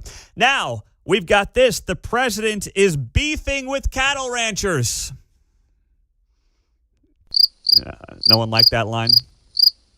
I see what you did there. Took a minute. Someone's supposed to laugh. Just make me feel good about myself. I spent the whole commercial break getting ready to tee that one up, and these guys are just over there looking, at the floor. Ugh. All right. I tried. Anyway, the president of the United States put this up yesterday on social media, and then I've got some audio from President Trump. He writes here, the cattle ranchers who I love don't understand that the only reason they are doing well for the first time in decades is because I put tariffs on cattle coming into the United States, including a 50% tariff on Brazil. If it weren't for me, they would be doing just as they've done for the past 20 years. Terrible. Boy, way to make people feel good about their industry. It would be nice if they would understand that, but they also have to get their prices down because the consumer is a very big factor in my thinking also. So this is a very foolish post from the president. I don't quite understand why he wants to beef with the cattle ranchers. He's saying they're doing well because of the tariffs, but the tariffs are what? Driving up prices, which is not good for the consumer. Well, which one is it? Is it admitting that tariffs really aren't great economic policy? What's the answer here? The government gets involved, and he claims the government gets involved with the tariffs, which is good for the cattle ranchers, but then also says they got to bring their prices down. Well, if you're artificially manipulating the marketplace with the tariffs, and then the cattle ranchers, because of less supply, are able to sell their cattle for more money because of just common sense, basic supply and demand, then you can't really be upset with them if you're artificially manipulating the market, which is driving up prices here in the United States. Especially when, as we've had callers note on the show over the last couple of days on this topic, you've got the herd at the lowest levels in this country since 1951. Why is that? Roger Marshall said yesterday, it's drought-based. It's also driven by the fact that farmers were incentivized by the government to really get out of the cattle business, go to soybeans. Now, soybeans have gotten crushed the last few years, so that's not a great place to be right now, and a lot of those are getting sent overseas. You've got the worm issues down in Mexico. We do get some beef from Mexico. Those are not coming in because of what they've been dealing with their supply down there. So it's not one thing. They're not doing great right now exclusively because of the tariffs. I would argue it's mostly not because of the tariffs. It's mostly because you just have a lower supply of cattle, which naturally drives up prices when demand stays at its levels that it's at. It's just economics 101. But the president's doubling down on this. He talked about it yesterday at the White House, and here's what President Trump had to say. So I'm very happy about that. We're going to do something very quickly and easily on beef to get it down. The ranchers understand that. They're so happy for what I've done. I saved them. I don't think you'd have any beef in this country if I didn't do that. So we're very proud of that. Yeah, Brian.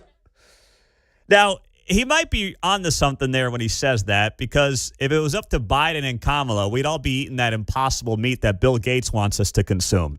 So he might be onto something there, right? AOC wanted to get rid of the cows because the farts are destroying the ozone layer. Yeah, that's something right. Along those lines. I don't know. I would say my 20-pound Havanese, his farts are probably destroying the ozone layer too. I mean, that guy, I'm like, dude, you're beefing bad right now. But anyway, classic Trump fashion. If it wasn't for me, we'd have no beef in the country. I'm like, what are we doing Wouldn't be here? a McDonald's. Yeah, it'd be no. Yeah. That's so true. I'm not worth your McDonald's money. We'd all be eating chicken nuggies, There would be no quarter pounders with cheese if we didn't get the election right last year, You just have to see how it plays out for yourself. But the broader picture here is that the president understands he has to get prices down at the grocery store. That's the underlying thing here that's getting masked as a beef, no pun intended, between the cattle industry and the president. The bigger picture is the president knows that grocery prices are still sticky. And while gas coming down is great, right? That's been a very welcome development, lowest prices since COVID. People are still feeling the pinch. And the grocery store is still where people are feeling a big pinch. I mean, you go to Costco, if you get out of there for under $300, you're doing okay. All right? You're doing just fine. And that's something that when it comes to next year's midterms, for all the wins that this industry has had over these first 9 months or so, if people are feeling like their cost of living isn't getting significantly better, they'll put the other guys in charge because that's how the country works. I'm not saying that's the right thing to do. It's not the right thing to do. We're here because of government spending and bad economic policies that jacked up prices all over the country from 2020 to 2022. We're still suffering through that pain. And it's not going to get significant. It's not going to get any better. Put the other guys back in charge. Promise you it's not. But Americans have short-term memories. So they'll say, well, this didn't work, so let's give that a shot. And I don't believe that's the answer here, but the president also has to know that if you can't get the basic necessities at least not increasing at 3-4% a year, then you're going to find yourself in some political trouble here. And that's just how it works in American politics, for better or for worse. On the text line, Pete, if Joe Biden was still here, we'd be eating more ice cream instead of beef. I see what you did there. Well done. Come on, man. Choco chip. Yeah, I was going to say, you can't get that anywhere. Everybody's in line for the choco chip for sure.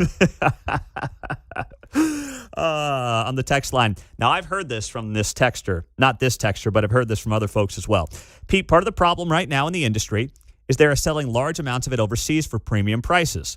It costs the same amount of money to ship good beef versus great beef for the same amount of weight. I wouldn't be surprised if China is manipulating the marketplace and paying more money for premium American beef. That hurts the United States. That helps them, and they're willing to take the hit. That's something that I think is worth keeping an eye on. You're right about that. I mean, the whole other backstory here is China. When the president of the United States brought up buying beef from Argentina the other day, well, Argentina exports most of its beef to China. So the president might have been in part thinking, hey, if we can hurt the Chinese indirectly importing some beef from Argentina, and it's not a big portion. I mean, I was talking to a rancher the other day in central Kansas, and he's like, Argentina could import all of their beef to the United States, and it would be like 2% of our total supply. It's not a big number. It probably won't even lower prices all that much, but it could help Argentina in the process. And he's like, it really wouldn't hurt me at all if we start importing some beef from Argentina. But naturally, people see that headline, and they're like, oh, no, Trump, don't do it, man. Don't do it. But this is what Trump does. He spitballs ideas in real time. And it actually, I think, helps him come to whatever his conclusion ultimately is going to be. It's like last night I was on the phone with somebody talking about an issue here in Kansas City. And I said, I'm just calling you because I'm trying to talk through my idea and figure out what I need to do next with this story that I'm working on. And he's like, oh, no, that's fine. I said, sometimes I just got to talk it out with someone. So I said, I'm not calling you, really asking you a question. I'm just going to start talking and try to draw my own conclusion by talking to you, and you can give me all the feedback you want. I mean, I respect this person. They're really smart, smarter than me. That's why I called them.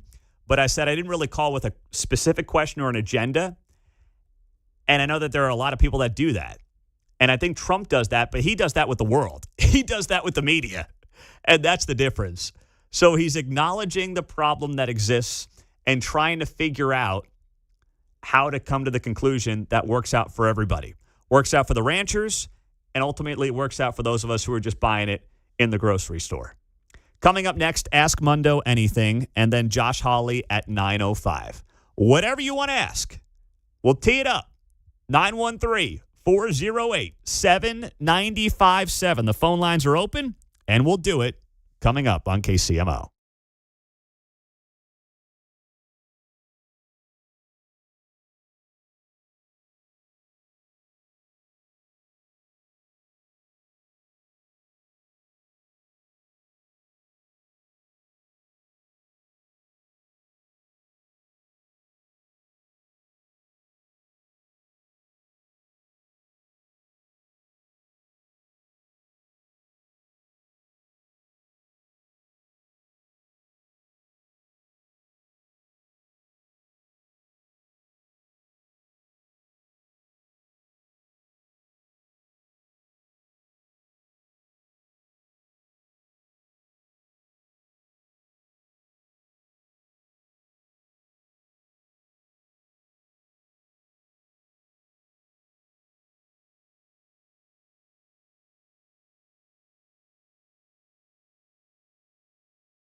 You're listening to Mundo in the Morning on 95.7 FM KCMO Talk Radio. It is 8:49. We're rolling till 9 o'clock on KCMO Talk Radio, and it is that time of the week. Let's do it. It's time to Ask Mundo Anything on 95.7 FM KCMO Talk Radio. All right, let's start it off. Up north, that's where Eddie is. Eddie, let it rip, my man. What's your question? Yeah, good morning, Pete. My question, I got a grandson in college studying, wanting to go into journalism, and he's currently working right now in eastern Missouri as a beat reporter for a small-town newspaper. I want to relate that. When you were out in western Oklahoma doing your radio gig, was that part of a plan to get experience to come back here, or was that just you go out there and you're just going to see what happens? It's a good question, Eddie. Well, for me, it was a chance to do a lot of things and screw up a lot in a place where there were not a lot of people and a lot of listeners. It really is that simple. And it's not as much part of the game plan anymore, but if you want to get into broadcasting, whether it's TV or radio and newspapers as well, you start in a place where you can kind of work out all the kinks and figure out what you're going to do, as they say in broadcasting, maybe find your voice. And for me, I was like, all right, I can go out to western Oklahoma and have a full-time job and do play-by-play, which I wanted to do at the time, high school football and basketball, do a daily sports talk show, do news, cover severe weather, and just get on the air somewhere. This was before you could just open up a mic and do a podcast. I mean, podcasts were kind of in the infancy then. This was 15 years ago now. But that was the only way to do it. I think the problem now is a lot of young guys and gals, they don't want to do that. They're just like, well, I'll just go on YouTube. And some of them will hit it. Most of them will never make a career out of it. But you go into a radio station, into a TV station in a smaller community, and you figure out the ins and outs and you get on the air. I also wanted to be on the air, and I wasn't going to be put on the air in a major city coming out of college. I wasn't good enough to do that. So where can you actually go out there and do what you want to do? And for me, that's what it was. And, you know, maybe for your, what'd you say, nephew or grandson, that's what that job in eastern Missouri is going to be for them as well. But yes, it was part of a bigger plan. I love my friends down in Woodward, Oklahoma, but I did not want to be there for the rest of my career. That was not part of the plan at all. But I love the people down there. Still friends with them to this day. Claire in Waldo. Ask Mundo Anything. Go ahead, Claire. Okay. Good morning, Pete. Like you, my last name ends with an O because my husband is of Sicilian ancestry. And I wonder if you have ever looked up your distant relatives or have it on your bucket list to visit Sicily. Well, I don't have any background in Sicily. The family is from the southeast part of Italy, but not Sicily. So it's the Bari area of Italy on the southeast coast. So that's where they're all from. We did go there about 3 years ago. My cousin got married out that way, and we went out there with the family, and it was a great time. And It's a beautiful part of the world. You know, I didn't see any family per se. But, you know, my parents are all into, well, I should say my dad's into the 23andMe stuff, and I think it's one big scam. I make fun of him all the time. I'm like, none of this stuff is true. But he loves it, and I know a lot of people are into it. But I'll go back one day. It's not going to be anytime soon, but I will hopefully go back one day. Okay, well, that's good because we visited Sicily and were welcomed with open arms from distant relatives, and it was just a wonderful experience. That's great. That's great. Thank you, Claire. I mean, I'll tell you. Italian people are nice. I had no issues. They were awesome. Absolutely awesome. Ask Mundo Anything. John, KC North, go ahead. Morning, Pete. So I know there's a big political difference in the East Coast and the Midwest. Is it a cultural difference that big, being you grew up and lived there? And what, if anything, would cause you to move back to the East Coast? Well, I'd say the cultural difference is the pace. Because the pace is what drives people to act the way that they do.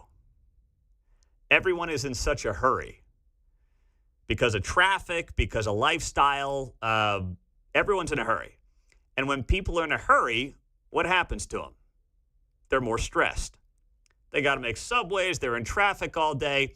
That makes them, frankly, more miserable.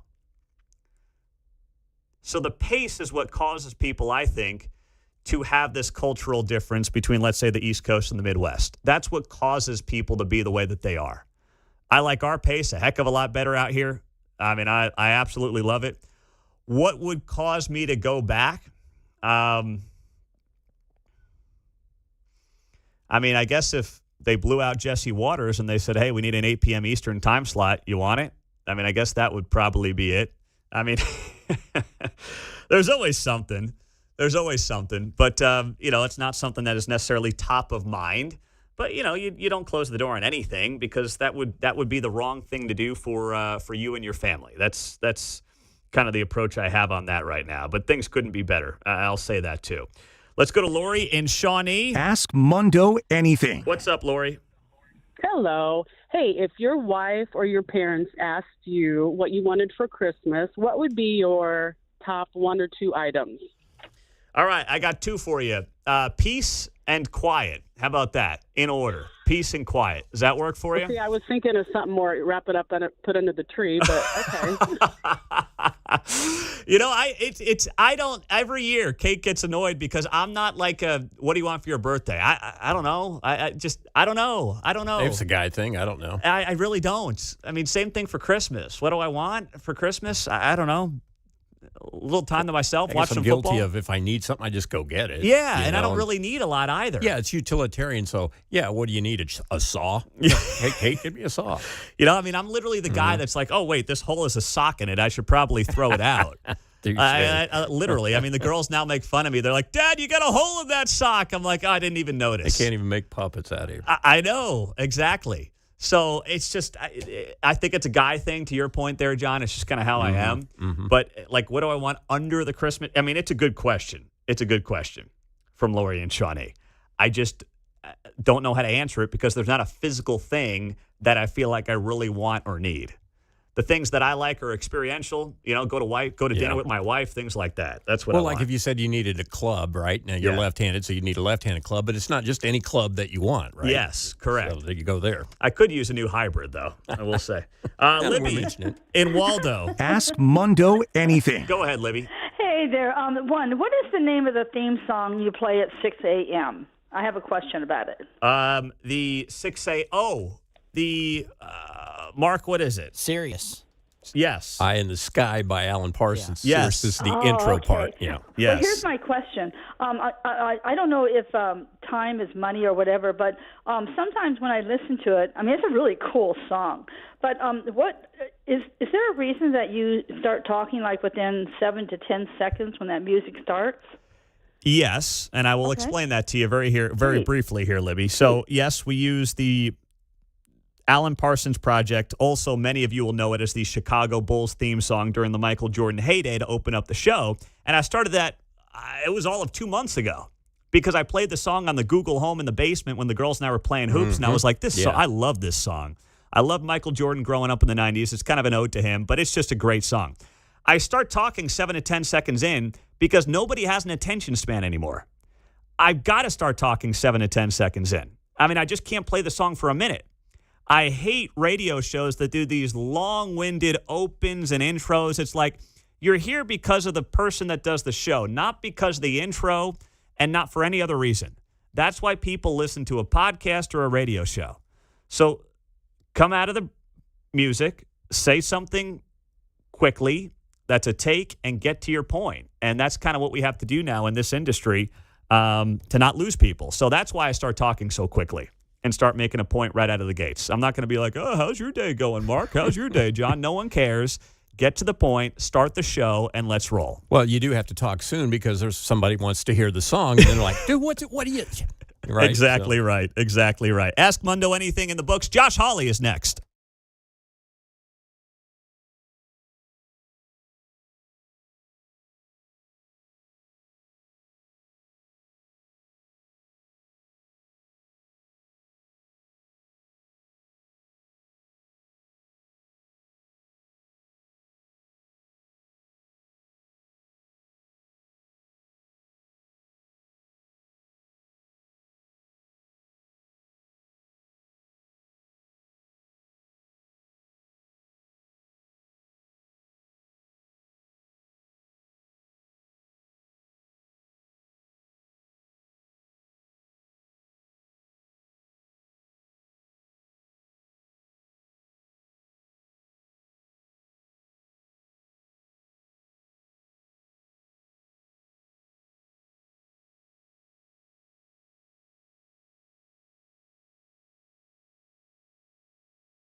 Boy, there is a lot going on. Day 23 of the government shutdown is here, and there is no end in sight. Josh Hawley, Missouri senior U.S. Senator, is joining us on KCMO in Kansas City.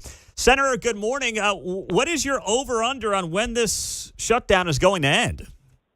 Geez, I don't know, Pete. I can tell you I've had my fill of it, and I know that every single person in our state has. I mean, it's just ridiculous. The idea that our veterans right now go to the VA, be told, sorry, government shut down, all the services you paid for can't get them. Farmers, you go to the ag offices, they're closed.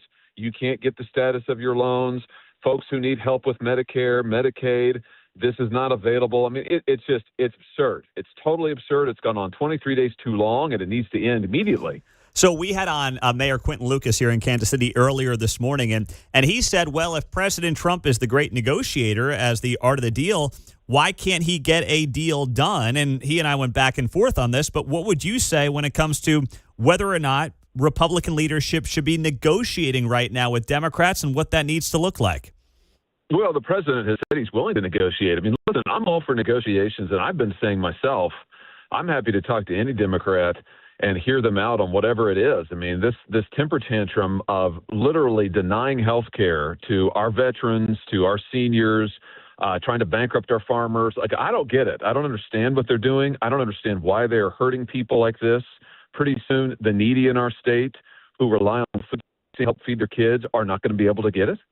I mean, really, this is what it's come to. People now are literally going to go hungry because of this temper tantrum in Washington, D.C., but listen, I'm all ears. If somebody has a suggestion, people want to negotiate, I'm happy to do it. I just saw the president in person day before yesterday, and he said the same thing.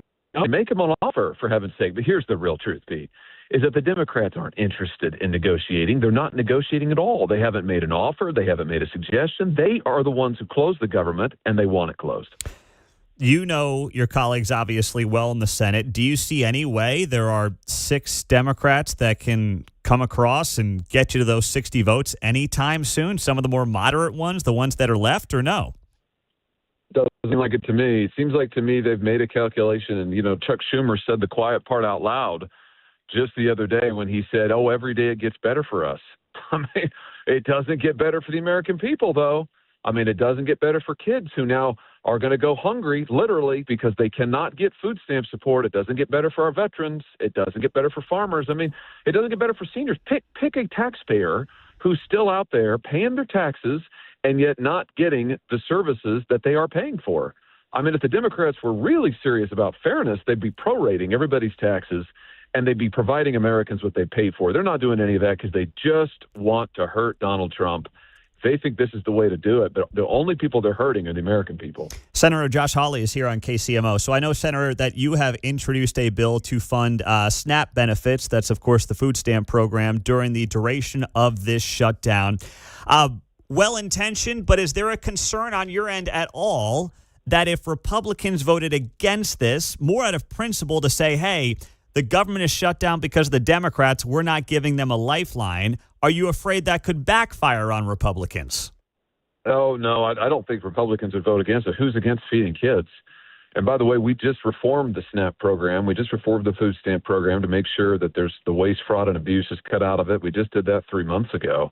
So this just shows you where the Democrats are, that they would prefer not to have needy folks in our state be able to eat, just like they're keeping the VA closed, just like the military is about to miss a paycheck. I mean, thank goodness the military got paid a couple weeks ago. That's because of Donald Trump. That's no thanks to the Dems. The Dems would just assume that every military service member in our state, there's a lot of them in our bases and installations, not get a paycheck, not be able to make rent, not be able to take their kids to the doctor. I mean, you talk about the party of radical extremists, and, they're always saying, oh, we're warm-hearted. Hardly. This is all about power, Pete, and it's all about trying to punish Donald Trump. So where do you draw that line, though? Like, what if you say, hey, we're going to introduce another bill that's going to handle this, or it's going to pay the military coming up here for the next paycheck? I mean, does that defeat the whole purpose of what we're talking about here with the government being shut down and really putting a pause to everything that you and I have talked about over the last few minutes here? Well, we're going to vote today, as a matter of fact, in just a couple of hours on paying the military and on paying Border Patrol, paying law enforcement, paying ICE. I'm all for that. I'm going to vote to fund those people. I don't want them going without pay. I don't want our military going without pay. I don't want our kids not being able to eat. I mean, I want the government to be open and to be working. After all, everybody's paid for it in our states. But here's what I predict. I predict the Democrats will again today vote not to pay the military, pay Border Patrol, pay ICE, pay FBI agents. I could be wrong. I hope I'm wrong, but I bet not. I bet they vote to say no to all of those people. And I think we ought to just keep voting, Pete. Vote to reopen the government. Vote to fund our military. Let's put them to it. So where does that money come from if the government's shut down?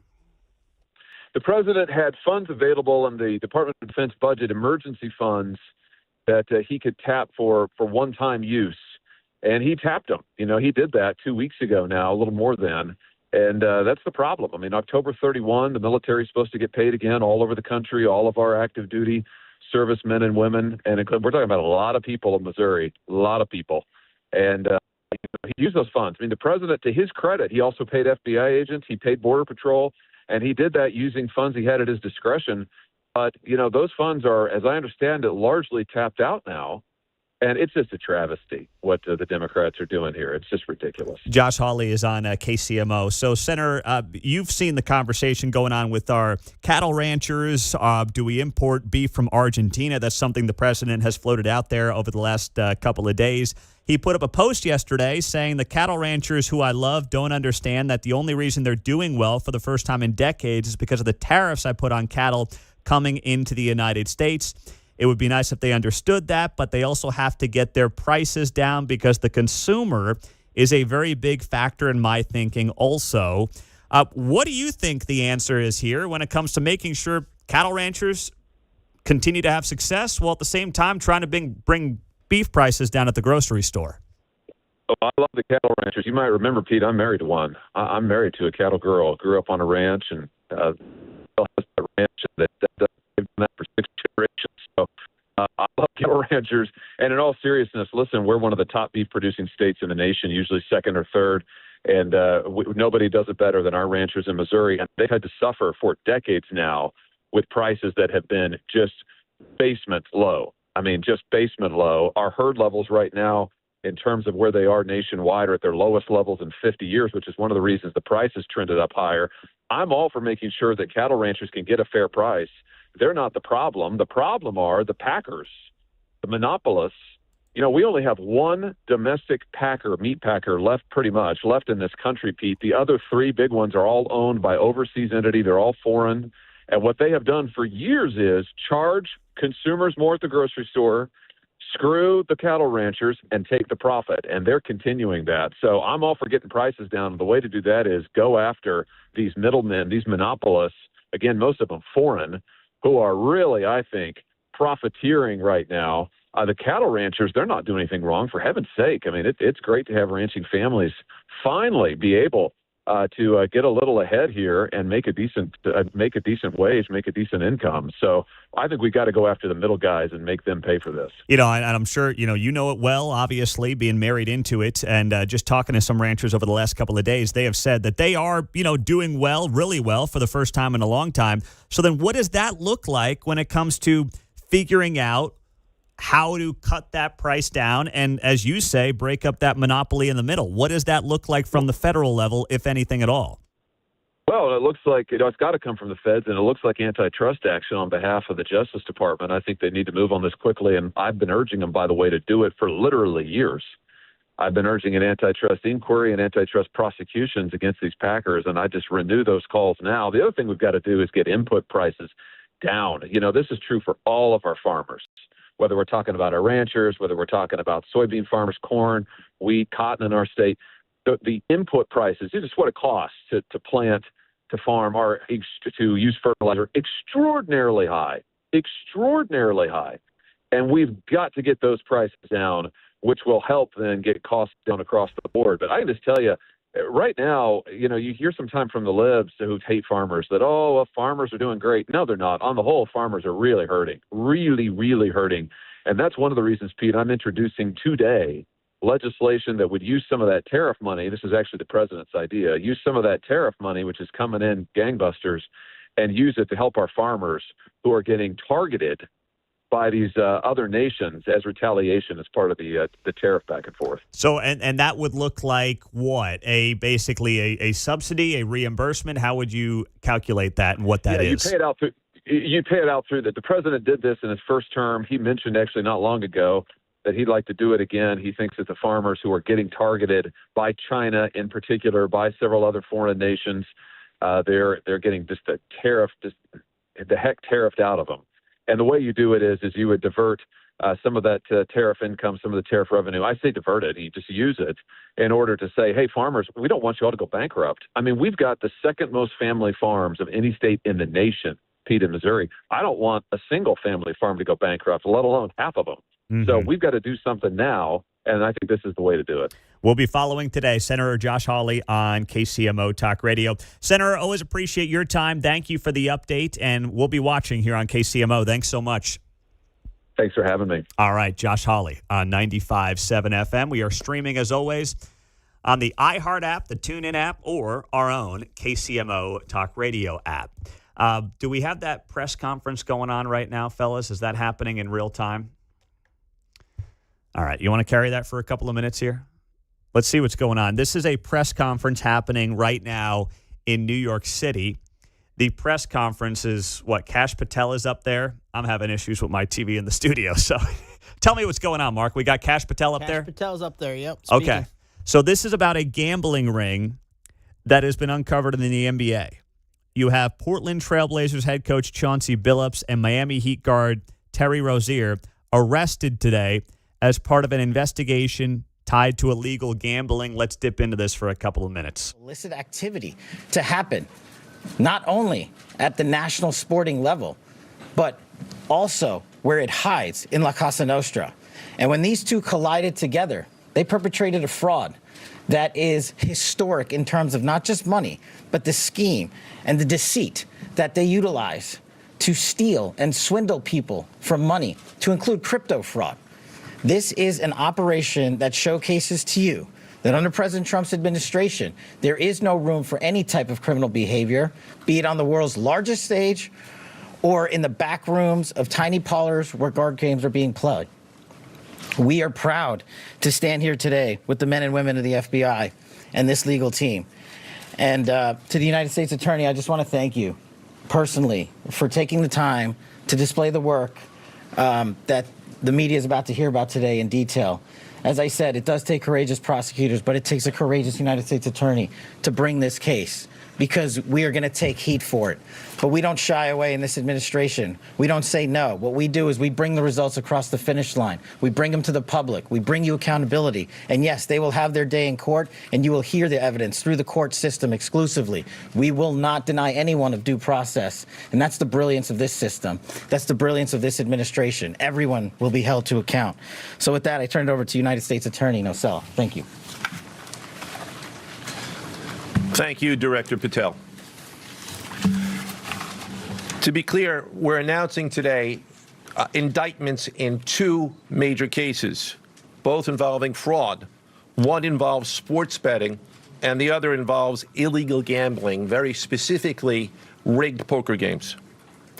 The first indictment involves 6 defendants who are alleged to have participated in one of the most brazen sports corruption schemes since online sports betting became widely legalized in the United States.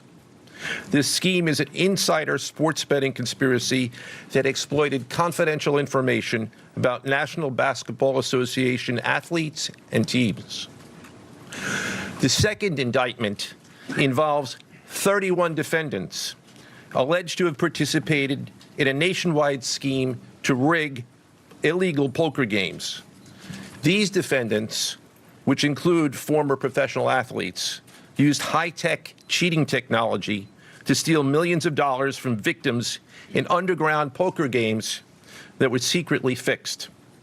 The games in the New York area were backed by the Bonanno, Gambino, and Genovese crime families of La Cosa Nostra. While the cases are separate, there are 3 overlapping defendants charged in both cases: Damon Jones, Eric Ernest, and Shane Hennon. The indictments in these cases contain only allegations and the defendants are presumed innocent until they are proven guilty in a court of law. But my message to the defendants who've been rounded up today is this. Your winning streak has ended. Your luck has run out. Oh, my gosh. Okay. Violating the law is a losing proposition, and you can bet on that. Oh, come on, man. What? Oh, jeez. Talk about hamming it up for the cameras from the U.S. Attorney there. Wow. So you have Trailblazers head coach Chauncey Billups arrested by the FBI in connection to an illegal poker operation with ties to the mafia. And then and then we have the Terry Rozier situation. Terry Rozier plays for the Miami Heat, and he is tied in. I guess there's overlap between these two cases, but Rozier is not involved with the poker ring. He is involved with sports betting.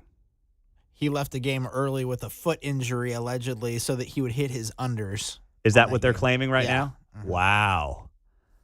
Man. Kash Patel, head of the FBI, giving that press conference there. Kash Patel is doing a really good job, but every time I hear him, I'm just like, I want to give that guy a wedgie. I mean, that's just how he comes across to me. Oh, my goodness. And a member of the Kansas legislature just chiming in on this sports betting situation and these arrests with a surprising take I didn't think I'd wake up to here on a Thursday. I'll share that with you next.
From Overland Park to Parkville, you're listening to Mundo in the Morning on 95.7 FM, KCMO Talk Radio. I just shared this on X. I reposted a Kansas State representative, Ri Shu, excuse me. Ri Shu. Did you know that, Mark? You're shaking your head like, oh, yeah, come on, Pete. It's Ri Shu. I've heard of the name. Okay. I don't know him personally. But. Yeah, no. I don't know him at all either. But he just commented in the wake of this gambling scandal that is breaking this morning involving an NBA head coach, Chauncey Billups, and Miami Heat guard, Terry Rozier, both arrested as part of an investigation related to illegal gambling. And he writes here, voting yes on sports betting is one of my few votes I regret. It is a net negative on society. He is a Democrat, I believe, from Westwood. And he writes here in the wake of the news this morning that voting yes on sports betting is one of the few votes that he regrets, saying it's a net negative on society. And I shared his post and I said, I did not have that on my bingo card this Thursday morning. I've got a parlay for us coming up. I don't know about your timing there, Mark. But you know what? I just know this. We like to joke around about it, but if I thought Mark needed help, I'd take care of him. All right? I'd drive him right to that Gamblers Anonymous meeting. But I know he's a responsible young man with a young family, and he's not going to be a fool. But sadly, there are many people who do lose their way with this stuff. 913-408-7957. Our caller of the day is coming up on KCMO Talk Radio.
On Thursday's Guy Benson Show from the Hoover Institution at Stanford University, it's day 23 of the Democrats' government shutdown. Congressman Brian Stile of Wisconsin, 2 o'clock on KCMO. 9:35. It is great to be here on KCMO. No caller of the day. Little technical issue on our end that unfortunately does not allow us to pull our caller of the day this morning, as the staff here running around with a hair on fire the last few minutes, realizing that we got to get the engineering crew on it right now. So I apologize for that. But it would have been Dennis in Bonner Springs. He would have been the caller of the day, but we just can't roll it. So I apologize to you there out in Bonner Springs, Dennis. But tell the boys out at the coffee shop that you were the caller of the day. My bad. All right, so as we roll till 10 o'clock, Keatsman Uncancel is coming up then on KCMO Talk Radio. I want to hit the reset button on something that is getting a lot of attention, and that's the East Wing project of the White House. It is hysterical the way that this is being covered by the media. So if you don't know, Trump's building a 90,000 square foot ballroom there along the East Wing. And if you go to CNN.com right now, they have this big red box at the top, and it says, East Wing demolition continues at the White House. I mean, they are just treating this thing like Trump basically knocked down the whole place. Like he knocked down the whole White House, and he's putting up a Trump Tower there or something. I mean, you can't make it up. They're not helping their cause. This is the boy who cried wolf. If everything that Trump does, including a $300 million ballroom that is being privately funded, is the worst thing that the president of the United States could ever do, when presidents going back 100 years have been making changes to the White House. Nixon put in a bowling alley, Obama put in a basketball court, yet Trump privately funds a $300 million ballroom so they don't have to do events like outside with a tent, which really, I don't care about any of this. I'm never going. It's not my money. They're privately funding it. I don't care. I don't anticipate ever being there for anything. It's not relatable for 99.9% of Americans who will never be in this place. So for the media to hyper-focus on this thing, it's out of touch. It's out of touch. I didn't care that Obama built a basketball court. I didn't care that, well, I wasn't alive when Nixon put a bowling alley in. And I don't care that Trump's doing this because I never anticipate it's going to be there. If it was taxpayer dollars, I'd have a problem. It's privately funded. That's it. Although I did see this post on X. Do you remember, John and Mark, do you remember the name? John will more likely remember it than Mark because Mark was not on the show then. Do you remember the name Lee Norman? Does that ring a bell to you? Not specifically at the moment. Mark, does it ring a bell to you?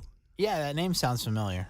You remember he was in charge of the health department in Kansas during COVID. Okay. And he was on the show a couple of times.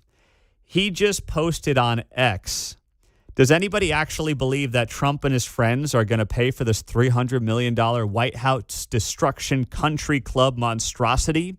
I would love to see a list of the donors. I don't believe it for a heartbeat. I really want to write back to Lee Norman. Maybe I shouldn't. Maybe I should be the better man. Go ahead and type it out. Just don't hit send. That's fine.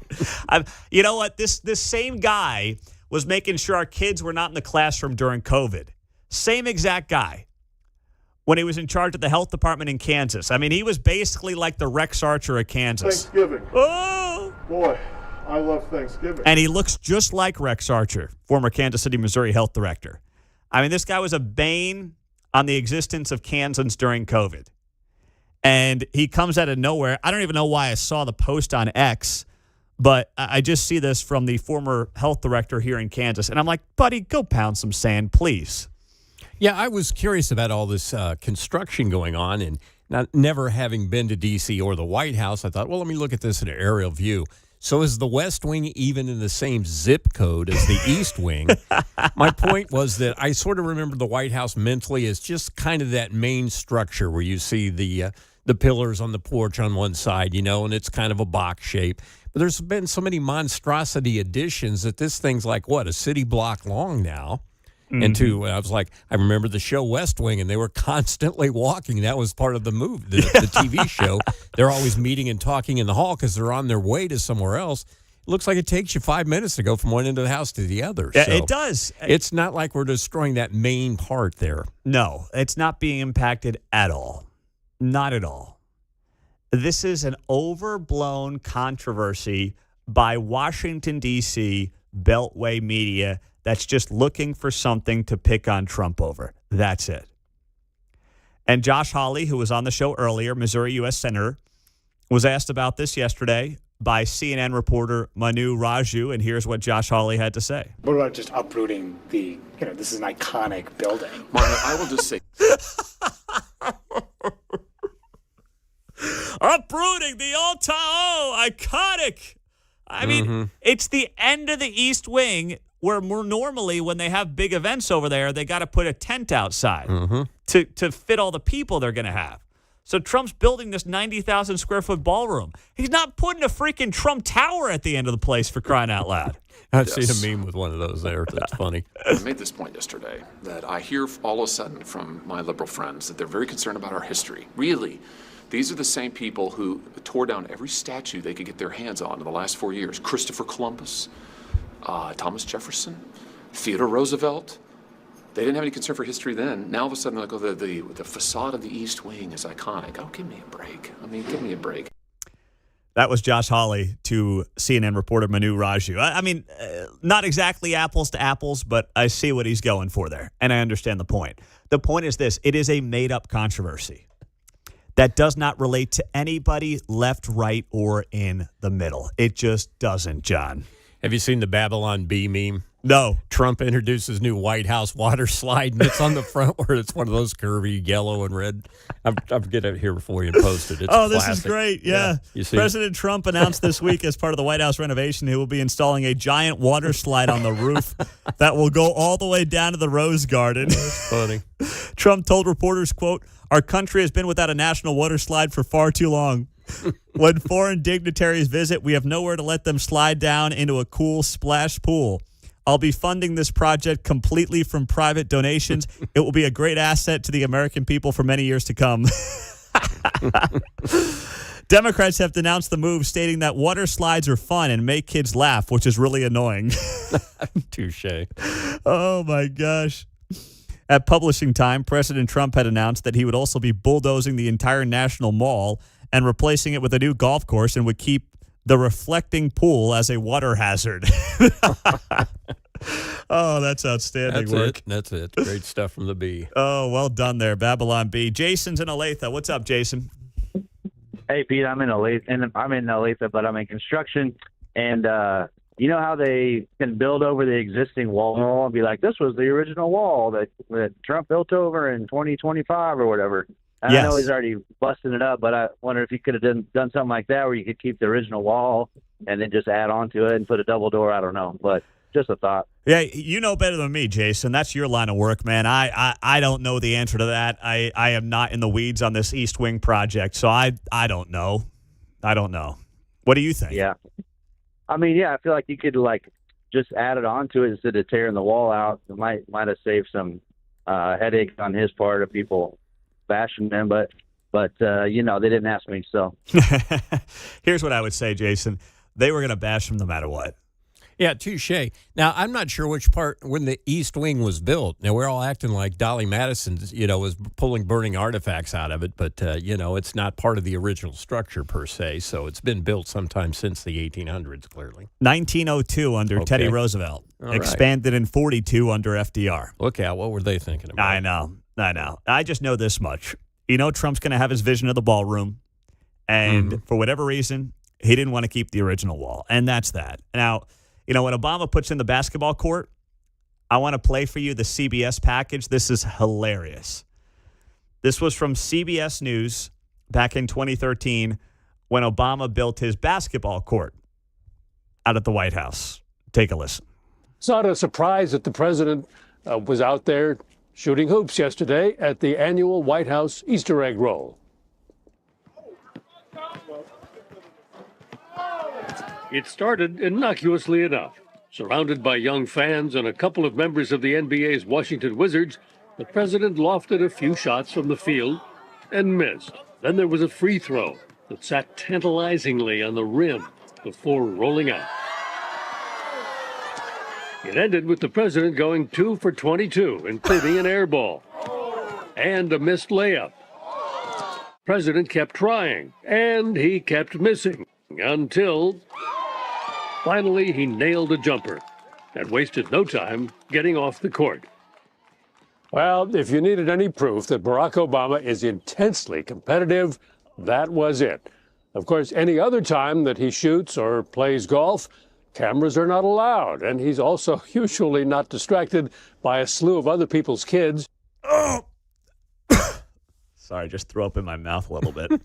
Tantalizingly sitting on the rim. Well, that could mean a lot of things there, buddy. I mean, my goodness.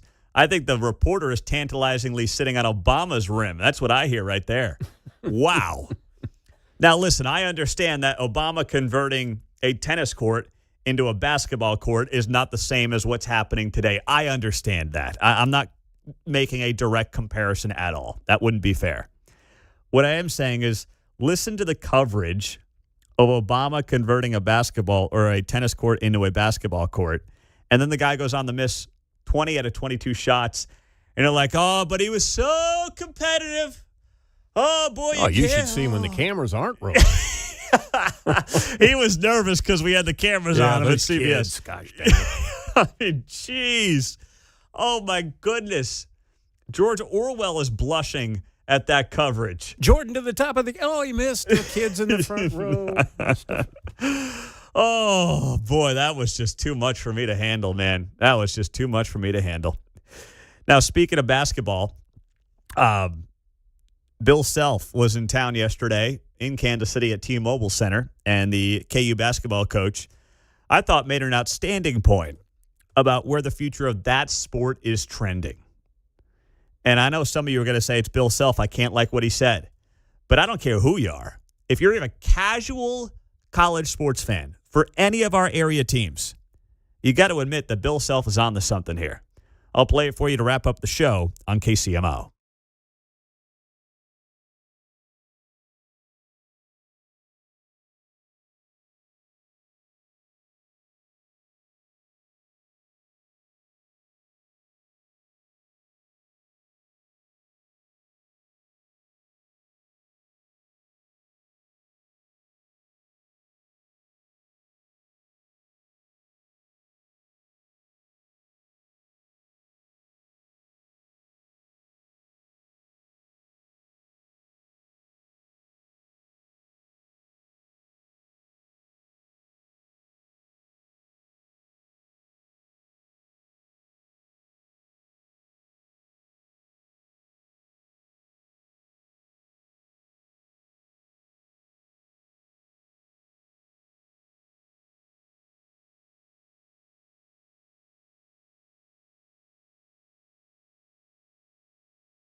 On Thursday's Guy Benson Show from the Hoover Institution at Stanford University, it's day 23 of the Democrats' government shutdown. Congressman Brian Stile of Wisconsin, 2 o'clock on KCMO. Bill Self was in town yesterday. They had Big 12 Media Day yesterday. It's a chance where all the coaches and a couple of players will come, talk to the media, do all the podium conversations, preview the upcoming Big 12 basketball season. They were out at T-Mobile Center. And Bill Self is spot on with his analysis of one of the weirdest things happening right now in college basketball. And there's a lot of weird things happening right now in college basketball. And at the top of that list is this story from earlier in the week where a G League guard, now the G League is like the NBA's minor leagues, a G League guard, his name is London Johnson, has committed to Louisville. So he spent last season basically playing professionally, and now he's going back to college. What a joke. Now, we know that college sports has gotten totally weird. Transfer portals, paying guys right out of high school, the whole thing. But it has gotten so out of whack that now you have guys basically going pro and then being like, I think I'll go back to college. I can make more money in college. Well, that's true, too. Why would you not declare for the draft every year if you're a player? You go to the G League if you have to for a year, and then you can go back to college. Where do you draw the line on any of this stuff? And Bill Self called it out yesterday. Don't want to knock it from a standpoint that who knows, we may be recruiting one before it's all said and done. But I got to know the rule better because I didn't know it was just limited to G League. I thought a guy could get cut in the NBA and be eligible for college.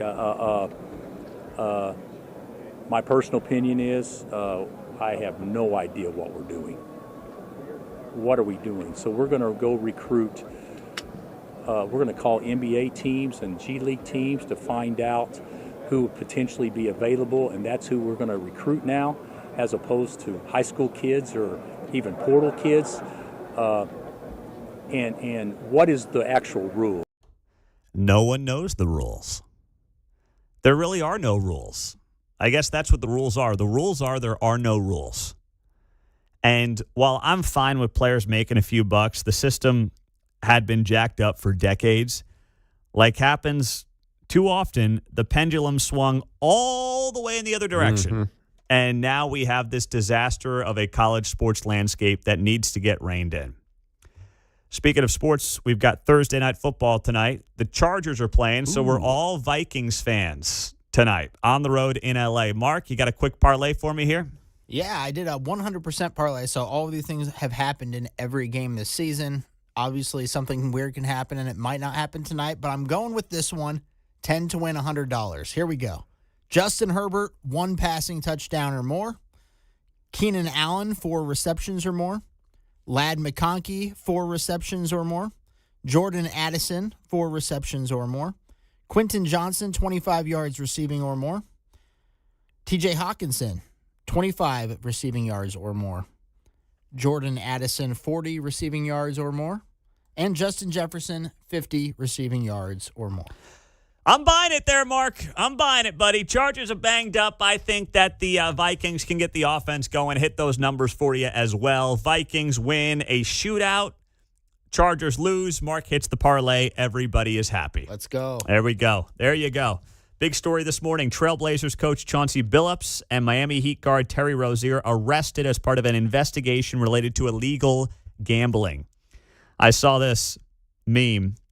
Headline, the NBA is very concerned about multiple arrests made as a result of the FBI's sports gambling code.